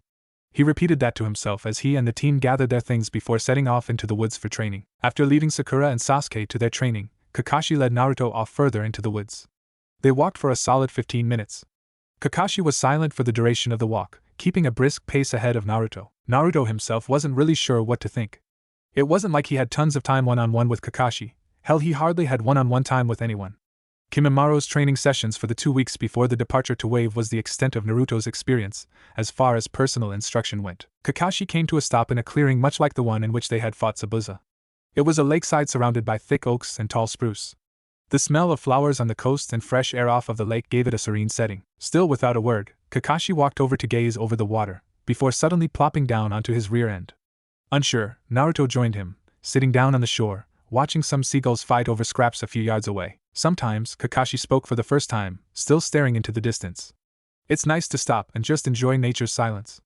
It's refreshing, I think. Naruto wasn't sure what to say as Kakashi turned his gaze on him, and so he stayed silent. His sensei gave him a long look, a stern look yet understanding. Kakashi relinquished his stare and leaned back on his hands. I know you must be having a hard time adjusting. Believe it or not, I didn't get my Sharingan until I was around your age. It was a difficult change for me too. A pause at this point, a sad pause. But it's important to remember something. That is what we do as ninja. All that we endure serves a purpose. Naruto noticed that Kakashi's gaze was on him again. Never forget that. Purpose. Never lose it. Naruto soaked in the words for a while. He wasn't sure how long. Kakashi went silent again, and they just sat on the beach. It shocked him to an extent, the fact that his sensei was going through the trouble to tell him these things. Purpose, he wondered what Kakashi's was, speaking to him like this. Shit, he wondered what his own purpose was anymore. Hokage? As scared and humiliated and humbled as he had been in his short time as a ninja, he couldn't give up that dream. He still wanted to be the best. And he would obviously still let everyone know he was the best. That would be his purpose for now. That and Iruka-sensei. His team, Sakura and Sasuke. The old Hokage. Kakashi. They could be part of that too. Hell, maybe even Kimimaro, yeah, but maybe not. He smiled at that, and just took the time to enjoy the scenery. Alright. Kakashi jumped to his feet and grinned with his odd-eye smile that Naruto still hadn't figured out. Now we better get busy with this training. Naruto grinned. It's about time. Kakashi ignored him and pulled out his book. Always the book. Now follow me. With that he walked further out on the shore to the water's edge. Then he kept walking on, stepping across the water as if it was nothing, face still in his book, until he was 8 paces in. When he turned to see Naruto still out on shore, he turned with a raised eyebrow. Naruto stared at him blankly. What? You didn't follow me? Kakashi pointed out blandly. Of course not. I can't walk on water like that, you crazy bastard. Naruto declared loudly, crossing his arms in a huff. Well, that's the point, isn't it? Naruto took a second. That's what you're teaching me? He had to admit, the idea of walking on water was pretty cool. Way cooler than being able to walk up a stupid tree. And it had to be easier, right? Yes, Kakashi nodded. Just like tree walking, focus chakra to your feet, and walk across the water. When you are able to walk all the way to me, we will move on. PSH, Naruto scoffed and made the ram seal. No problem. He channeled the chakra to his feet, trying to focus on not sending too much, like he tended to do with tree walking. Pushing the chakra outward, he confidently took several steps out onto the water. Surprisingly, he managed to stay afloat, walking on the water as if it was solid ground. He managed about 2 strides before his footing gave out and sent him flailing into the cold lake. He splashed about in the water, much longer than he should have, before struggling back to shore. Gah! It's so hard to swim. Naruto shook his head and huffed at his soaked clothes. Kakashi didn't seem to hear his complaints, but he could simply not care. Naruto shed his combat vest, leaving just his black t-shirt beneath. His hair was matted with water and in his eyes, but he ignored it, focusing on his chakra. Another couple steps later, and more splashing, Kakashi glanced up from his book. This is going to take you a while, isn't it? Naruto awoke to the sound of birds. He blinked and squinted into the sunlight. Groggily, he realized he had never made it back to Tazuna's last night. After hours of water walking, he had finally made it to Kakashi on the lake. Then of course the task was to be able to not only walk, but sprint across the lake and back. As Kakashi had so put it, it has to be second nature, otherwise it's a useless ability in the fight. It can't distract you to fight on the water. It made sense, he supposed, but it was still a bitch. Oh, you're awake? Ah. Naruto shot upright at the sound of a voice close by. He quickly looked around and jolted as he realized someone was sitting right next to him. A soft chuckle came from the person. A pretty, comforting sound that made Naruto just want to lay back down in the grass and close his eyes. I'm so sorry. I didn't mean to frighten you. Naruto laughed nervously. The girl looked to be around his age, and as he looked at her he tried not to stare at her beauty. She had smooth, pale skin and a thin frame. She was wearing a green kimono and held a handful of plants as she smiled at him. And dark, beautiful hair. Hair that seemed to strike Naruto in some way, as if he recognized it. You shouldn't sleep in the forest, you could catch a cold. Such a soft voice, Naruto could hardly help himself from instantly feeling comfortable. It was a nice feeling, and so he blatantly disregarded the fact that this was a stranger in a forest, in a land that wasn't his own. After all, it was just a pretty girl, right? Haha, he scratched the back of his head and smiled. Yeah, I guess I was a little too tired after training to make it all the way back to the house. He paused for a minute before asking, Hey, what are you doing out here anyway? Oh, I'm just picking these herbs to make medicine. She gestured at her handful of greens. I'll give you a hand with that. Naruto smiled. He ignored the tugging in his gut that was telling him something was wrong. It was nice, meeting someone who seemed so pleasant. He wasn't going to ruin it for no reason. You're so kind. The girl continued picking herbs and showed Naruto which ones she was looking for. She turned to Naruto as if she had just thought of something. You said you were training, right? If you don't mind me asking, why? Huh? Naruto blinked. Why do I train? 'Cause I have to get stronger. Stronger than everyone else, he said instantly. He paused for a second, thinking about his answer. An image of Kimimaro's unwavering stare of distaste came to mind, as well as Irika's sheepish smile. And I have to prove someone wrong. And I can't let someone down. The girl chuckled. That's quite the answer. But tell me, do you have someone special? He was slightly taken aback by that. Naruto caught something flash in her eyes. It looked a lot like pain, a feeling that he was so accustomed to. Though he wasn't sure, he had the feeling, and so he stayed quiet and let her finish. You know, when you have someone special, something important to protect, that's when you can be truly strong. Suddenly she was back to all smiles and looking at him expectantly.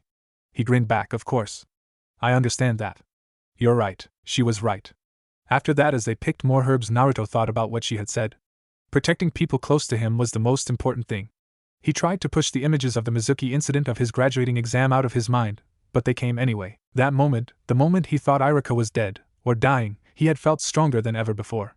Hell, he still hadn't made that many Kage Bunshin, and he was much stronger now as a ninja than he had been then. What this strange girl had pointed out was so simple, but he had been overlooking it. You know, you're pretty smart for a girl. Another laugh. Why, thank you. It only took them a few more moments to collect the rest of the herbs before the mysterious girl stood and thanked Naruto for his help. It's time for me to get back, she said as she stood. It was pleasant meeting you. Perhaps we will see each other again. Naruto just smiled as she turned to walk. She paused for a moment, however, and glanced back at him, with a grin. Oh, and one more thing, I'm a boy. Kimimaro was impatient. It had been nearly 3 weeks since the brat had left on his mission. Some escort sort of bullshit, a pathetic excuse to leave the village if you asked him. His brother would have his time better spent training so he could avoid being such trash. He coughed into his hand and violently kicked a rock across the worn street. He was weaving his way through the bulk of Konoha, wandering aimlessly as he had tended to do since he'd been on his own. This had occupied the majority of his days lately, and claustrophobia was starting to set in. It was all he could do to avoid slaughtering the annoying townspeople crowding the streets. As he was pondering the different methods in which he could accomplish this goal, an incessant tap on his shoulder caught his attention. Surprised, he turned, wondering who in this godforsaken place had the audacity to touch him so. His glare fell on a dark-skinned chunin who, upon noticing Kimimaro's stare, shook noticeably in his salute. Speaking of trash, Hokage-sama requests your audience in his quarters. Kimimaro raised an eyebrow. The Hokage had attempted to summon him several times throughout now month-long stay in Konoha. Most of which he ignored because Kimimaro didn't see it necessary to put forth that kind of effort. He supposed if it was that important the old man would come find him in person, or at least send a ninja worthy of respect with the summons. Always dealing with the garbage. Without a word, Kimimaro rolled his eyes and headed for the Hokage Tower, easily visible over the rest of the city. He made sure to bump the chunin on his way by, sending the ninja to the ground where he tried desperately not to piss himself. It took him a solid 15 minutes to reach the tower, again trying to avoid murdering a couple boisterous townsmen, over which he considered the purpose of the summons. Probably something menial and annoying.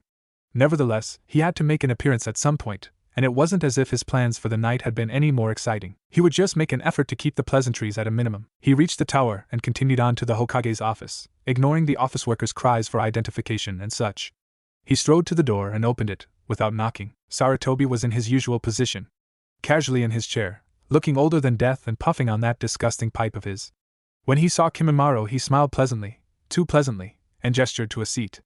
Kimimaro ignored his motions and stood at the forefront of the room, noticing a gray-haired ninja leaning against the wall, arms crossed. Jiraiya. Orochimaru had spoke of him enough that Kimimaro was certain that it was him. He kept his facial expression neutral, though mostly because he could not decide whether to sneer or smirk. Jiraiya was the one person that Orochimaru-sama had hated with a passion. Kimimaro coughed into his hand at that thought. Passion was putting it lightly. The snake Sannin had the nasty habit of killing something if the unfortunate name of his teammate ever came up. There was no greater obstacle in the formation of Otogekyo than the troublesome task of evading Jiraiya's many spies. If anything, the hate had managed to rub off a bit, and Kimimaro had trouble not drawing a weapon. On the other hand, the man in front of him was far from trash. Kimimaro, this is Jiraiya. I'm sure you've heard of him. Sarutobi spoke up after a few moments of silence, observing him through the smoke from his pipe. Jiraiya remained silent, merely giving him a nod of recognition. His stare was deliberate, and Kimimaro felt his eyes studying his every move. He tried not to smirk at the attention. I'm sure you're wondering, as he turned his gaze back to the Hokage, Sarutobi continued on, why I brought you here. The answer is quite simple. The old man's eyes glistened with some emotion that Kimimaro couldn't place, and his smile seemed to widen. It didn't give him a good feeling. Jiraiya will be in town for a few weeks. When Naruto returns, he will be observing your training. He is a Sannin, he might even have a few pointers here and there. Now Kimimaro recognized the look. It was mirth. The old man was getting enjoyment out of prodding him. I'm afraid not. Another puff on the pipe. Now don't mistake me, this isn't a request.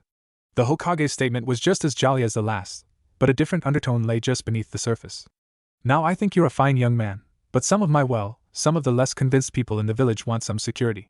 This is how I get them off my back. Kimimaro scowled in objection, but remained silent. He was not in favor of the idea, being watched all the time like some misbehaving pet. He grit his teeth to remain silent. Jiraiya was a colleague of the great Tsunade, you know, Sarutobi added contemplatively. He might even have an idea about your condition. A particularly violent outburst broke Kimimaro's silence on the matter, and he cursed his illness for making him appear weak. I suppose, he added, hoping he'd be allowed to end this unpleasant visit. The old Hokage nodded his approval and grinned all the wider. A look that Kimimaro was beginning to think was saved for the delivering of bad news. Nice, I'm sure you two will get along great. Now get out of my office. It had been nearly a week since Naruto's strange encounter with the strange boy. He was still having a hard time believing that, in the forest, he had managed in that time to nearly master the water walking exercise, though it was most certainly not second nature yet, as Kakashi had made perfectly clear. Perfectly clear being expressed as kunai being hurled at him until he lost concentration and broke through the water surface. The exercise was daunting, and because of it Naruto hadn't spoken much to his team since they had been split for training. When he did get the chance to have an actual conversation, he was met with less than willing subjects. Sakura was feeling the tolls of the extra training. She barely had the energy to keep her eyes open long enough to eat before passing out. Sasuke, on the other hand, regarded him with cold looks and pointed stares, no doubt upset that Kakashi had given the blonde a separate exercise. Naruto did his best to avoid getting pissed off, but not to much avail. Kakashi had to separate them on many occasions in the last few days. Usually the situation involved Naruto taking a few swings at his raven-haired teammate. Despite how angry he got though, he made sure not to ever actually hit Sasuke. Thoughts of the demon brothers still plagued him. He had been making a pointed effort to remember that he really had no idea what his strength was as of late. It would really suck if he accidentally broke the team's neck. The Shikatsumiya Kushura was making everything complicated. Naruto sighed and tried to forget his musings and focus on the task at hand. Which was hard because it was so boring. Team 7 was making the trek to the bridge from Tazuna's house, huddling around the old drunk the whole way. Kakashi seemed convinced that something would go wrong. He hadn't directly said so, but his shifty, alert eye and tense posture made it all too obvious.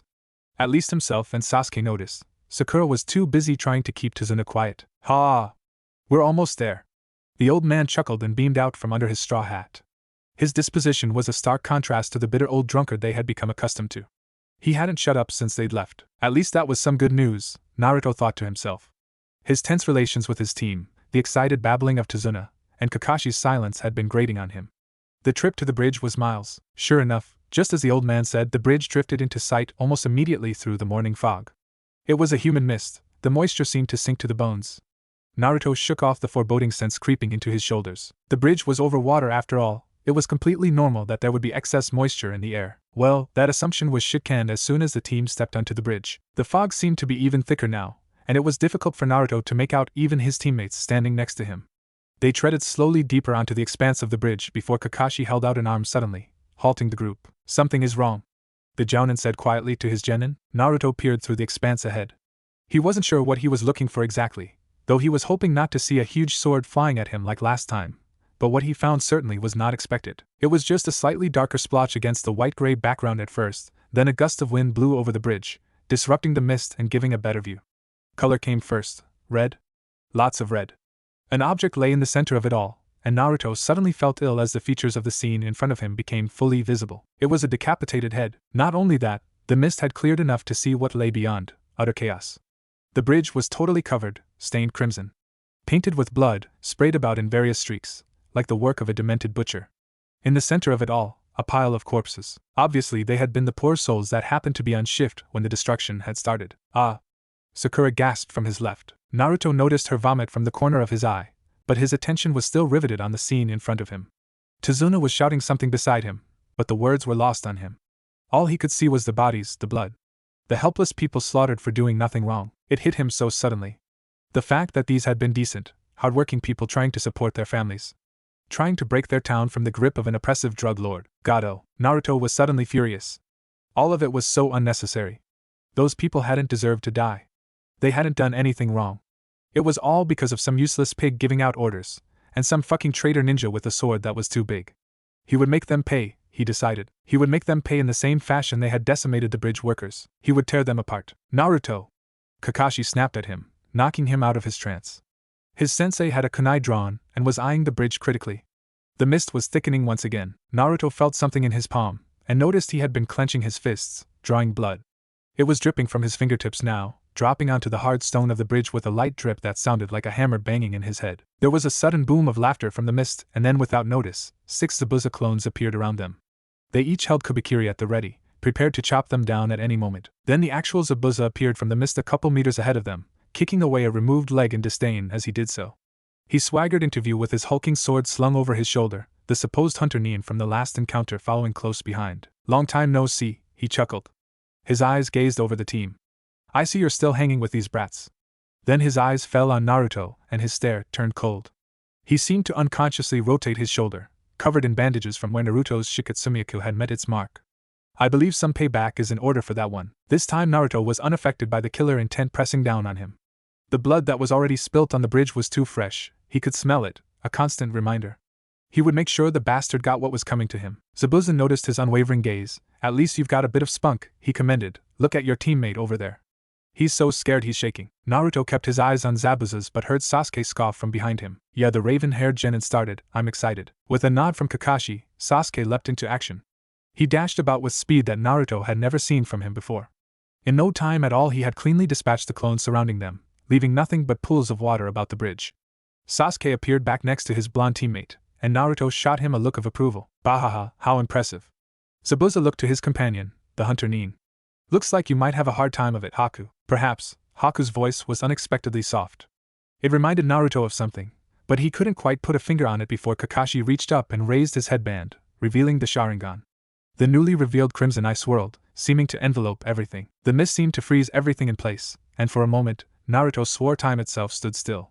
Zabuza, the massive, muscle-covered swordsman wielding his massive human cleaver. His companion, the silent assassin, hiding his face behind the emotionless mask that adorned his thin frame, pulling 3 thin Saban needles out from behind his back. Then there was Team 7. Sasuke, looking pale and dark in the depths of the mist, yet the grin on his face bordering on maniacal. Sakura, shaking and ghostly, hiding behind the men of the group with Tazuna. And Kakashi, Sharingan spinning in his head, clenching a kunai with a white-knuckle grip, ready for anything. Naruto had time to smirk at the scene, before time came back into itself, and the bridge burst once again into chaos. The hunter Nin made the first move. He flashed into view a step in front of Sasuke, engaging the raven-haired genin with a swinging fist that grazed his cheek. Sasuke retaliated with a spinning kick before leaping back. The two kept exchanging blows as Sasuke danced Haku away from his teammates. Naruto remained rooted in place, not sure where he was more needed, with Zabuza, or the mysterious ninja fighting Sasuke. Kakashi noticed his look and gave him a nod. Go, Kakashi barked, Sakura will stay with Tazuna, I can handle this fight on my own. The blonde only hesitated a second to give his sensei a troubled look, before rushing toward where Sasuke was engaging Haku. Naruto found his teammate locked kunai to Saban with the assailant, and wasted no time, twisting his body with a kick aimed for the opponent's head. The ninja noticed him last second, raising an arm to block. Naruto's leg connected solid, his blow breaking through the defense immediately. With a noticeable snap, the opposing shinobi was sent reeling across the bridge as Naruto settled in next to his teammate and pulled a kunai. Haku rolled to his feet a few meters away, nursing his left arm. The appendage was held at a noticeably awkward tilt and hung uselessly below the elbow. The mask continued to stare at them, devoid of any pain. You can't hope to fight us like that. Sasuke's smirk was signature Uchiha, and his words were mocking. Give up. Naruto silently agreed with his teammate, but somehow, he had a feeling that it would never be quite that easy. A tool that cannot fight is useless.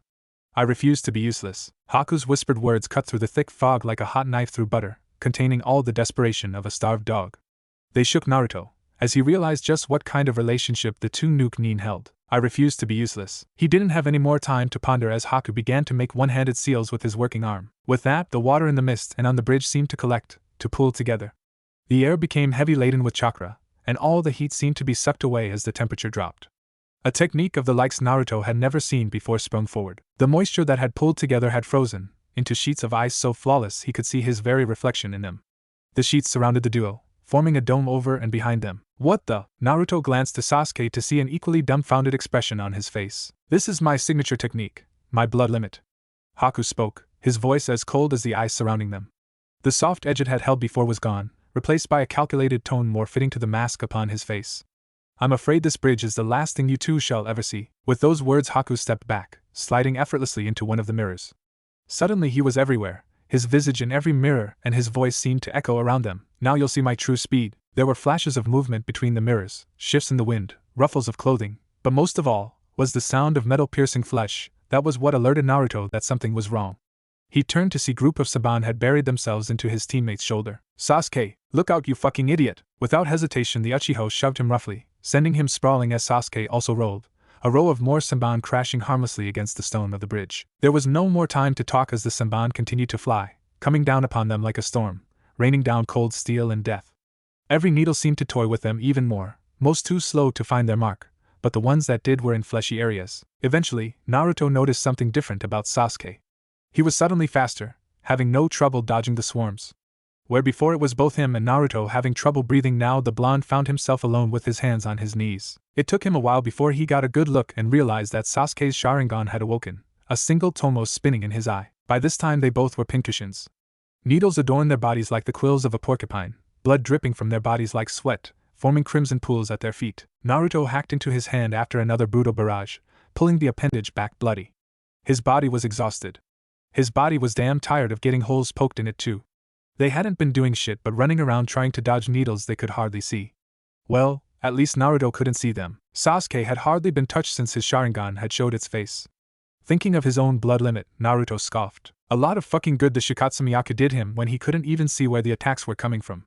He pulled a particularly painful Senbon out of his elbow, and swore as he rolled to avoid more. He formed the seals as quickly as he could and popped 30 Kage Bunshins into existence. The clones each let out a yell and charged as one, each running towards a mirror. The few that made it that far beat upon the ice with bare fists, their desperate efforts not even scratching the flawless surface of the mirrors. Soon they too met the same fate as the others, crying out as the rain of Senbon connected, leaving only dispelled smoke in their wake. Naruto's face turned to one of despair and saw that his teammate had a likewise expression on his face as he took another glancing blow to the thigh. It was hopeless. Despair turned to horror as Naruto peered to the sky to see another cloud of Senbon, whistling through the air. He was too slow, he knew that as soon as he saw them. They were already on their path of destruction, and there was nothing he could do now to stop them. Thoughts of his team flashed to mind as time seemed to slow down. Sakura, Sasuke, Kakashi, they would probably all die too. Naruto wouldn't be there to do anything about it. He saw the old man, Sarutobi, puffing sadly on his pipe, standing over a small blonde corpse. Kimimaro stood nearby, looking down upon him in disdain, but sadness resounding behind the disgust. Iruka was there, face in his hands, distraught. He closed his eyes, not bearing to witness as the Senbon came screaming through the air to end him. Not bearing to see as his dreams and hopes succumbed to darkness. He felt them already, digging into his chest, sinking into his heart, ending his life. A moment later, the whistling stopped abruptly. A warm feeling was building in Naruto's stomach. No, not on Naruto's stomach. A warm feeling. A wet feeling. With a horror that he never thought he would associate with being alive, Naruto opened his eyes. A pool of crimson was puddling over his gut, running off and streaming across the bridge like rivers. The blood was pooling from above. Sasuke? His shadow hovered over Naruto, dark and silent, his arms outstretched, his body peppered with newly found Senbon. His imposing stature faltered as a cough rattled his body, spewing more red down upon Naruto, turning the rivers into raging floods of blood. Sasuke collapsed upon Naruto just as the realization of what was happening sunk a knife into his gut. He lost his ability to swallow as tears he didn't know he had stained his face. What the fuck, team? What were you thinking? You idiot! Naruto choked back the lump in his throat as he cradled his broken teammate. Sasuke grinned weakly in twisted amusement. I couldn't help it, he choked out, body shivering as the cold began to invade. My body moved on its own. Don't think you're special though, you bastard. Naruto swore and buried his face into his teammate's chest. He hugged him tightly, as tight as his battle-weary body could, fighting away the darkness, as if he could wrestle his best friend from the depths of the Shinigami's hold. You can't die, he sputtered. Sasuke didn't speak another word. His pale form, cold and clammy, turned motionless and stiff in Naruto's arms. The blood didn't stop though. It dripped and puddled and pooled, both from Naruto and the body he held in his arms. It continued even after he had closed his eyes and his breaths had stopped. Naruto stared disbelievingly down at the stiff corpse. The blank face, the clammy, ashen skin seemed to already be turning cold, the wind seeping what little warmth left away. He was waiting for the laughter, for Sasuke to snap his eyes open and laugh and point and tell him what an idiot dope he was for believing such a stupid prank. Such a stupid joke. That moment never came. He sat there for long moments, uncaring to the world, staring at the corpse of the boy he now admitted was his only friend he knew in the whole world. It couldn't be. Sasuke was supposed to always be there. Who was he supposed to strive to be better than now? Who was he going to have to win Sakura away from now? Who was going to give him those cold, silent grunts of approval whenever he did something impressive? It hit him suddenly, with all of the blunt force of a sledgehammer to the skull. He was really gone. Naruto released the body and grasped his hair as the full extent of his grief hit him. A shrill shout released itself from his open lips. A presence made itself known in the back of his mind. A dark, ominous shadow, weaving itself into his very thoughts, egging him on. It pushed him, riddling him with what-ifs and shouts, no screams, for retribution. This is the life we shinobi live. Haku's voice fell upon him, causing far more damage than the Senbon had ever dreamed to. Precious people will die, it is the price we pay. He would show him the price. The price he would pay would be more than simple death. Fucking right, he would beg for death by the time the price was paid. Yes, said the voice. Naruto suddenly felt no exhaustion. His muscles and bones weren't tired, they were brimming with energy. His very being was filled with an energy that he had never felt before, bristling with malevolent intents. He liked it. Shikatsu was screaming to be released, an experience he'd never felt before. He had to physically work to keep his bones beneath the skin. The energy began burning within him, making his skin crawl, making his hair stand on end, making him howl with excitement. Nothing mattered anymore, nothing but his dead friend at his feet, and the motherfucker who would soon be laying in pieces next to him. Don't hold back, the voice whispered. He nodded physically in agreement, The voice's cold words like a cool drink to a man in the desert. Rip him apart. Make him feel your pain. Make him scream. As more and more power flooded through his body, a maelstrom of fiery chakra licking at the mirror prison around him, Naruto gave in completely. His tormented and grief-stricken mind giving way to the evil, bloodthirsty cries for revenge. His eyes filled with red, and his nostrils flared with the putrid scent of freshly spilled blood. His nails thickened and extended, transforming into flesh-rending tools of destruction. He tasted metal on his tongue as his gums split and teeth elongated. Kill him. Murder him. Destroy him. The malevolent voice danced and shrieked in his head even as his body morphed into some twisted demon. The voice was old, ancient, and filled with wrath. Such wrath. Naruto's face twisted into a grin as he lost himself in the rage. Peering up at the mirrors, at the many visages of Haku, he opened his mouth. His voice was now gravelly and low. I'm going to kill you. He spoke with finality, as if the deed were already done. The sudden, pungent scent of fear permeated the air as his words reached the ears of the hunter Ning, and then he laughed. His body shook from the very power coursing through his veins. Laughed like he hadn't laughed in over a decade, as if he had become some other creature. Some creature that had been imprisoned for a long time. A handful of saban buried themselves into his throat, bringing the maniacal sound to a grinding halt. He choked on his blood for a moment, before yanking the needles from his neck, the wounds healing instantly. That was a mistake, he howled, and with those words he let loose. Let loose of all of the power itching underneath his skin, aching in the very depths of his bones. He let it all out, and the bridge exploded in a maelstrom of raw power and malevolent chakra. The sudden expulsion of chakra nearby caught the edge of Kakashi's attention before the full extent of the power swept over him, freezing him in place, the energy sweeping over his senses like a cold foreboding wind. An evil gust of ill intent, he knew that feeling. A rush of thoughts poured into his head, followed by fear. Fear, an emotion buried under years of Anbu training and thousands of cold-blooded kills on the job, bubbled to the surface. He froze and shook like a damned genin before he got a hold of himself. The pain from the bruises and shallow cuts adorning his body suddenly seemed insignificant. He knew now, he had to end this fight as quickly as possible.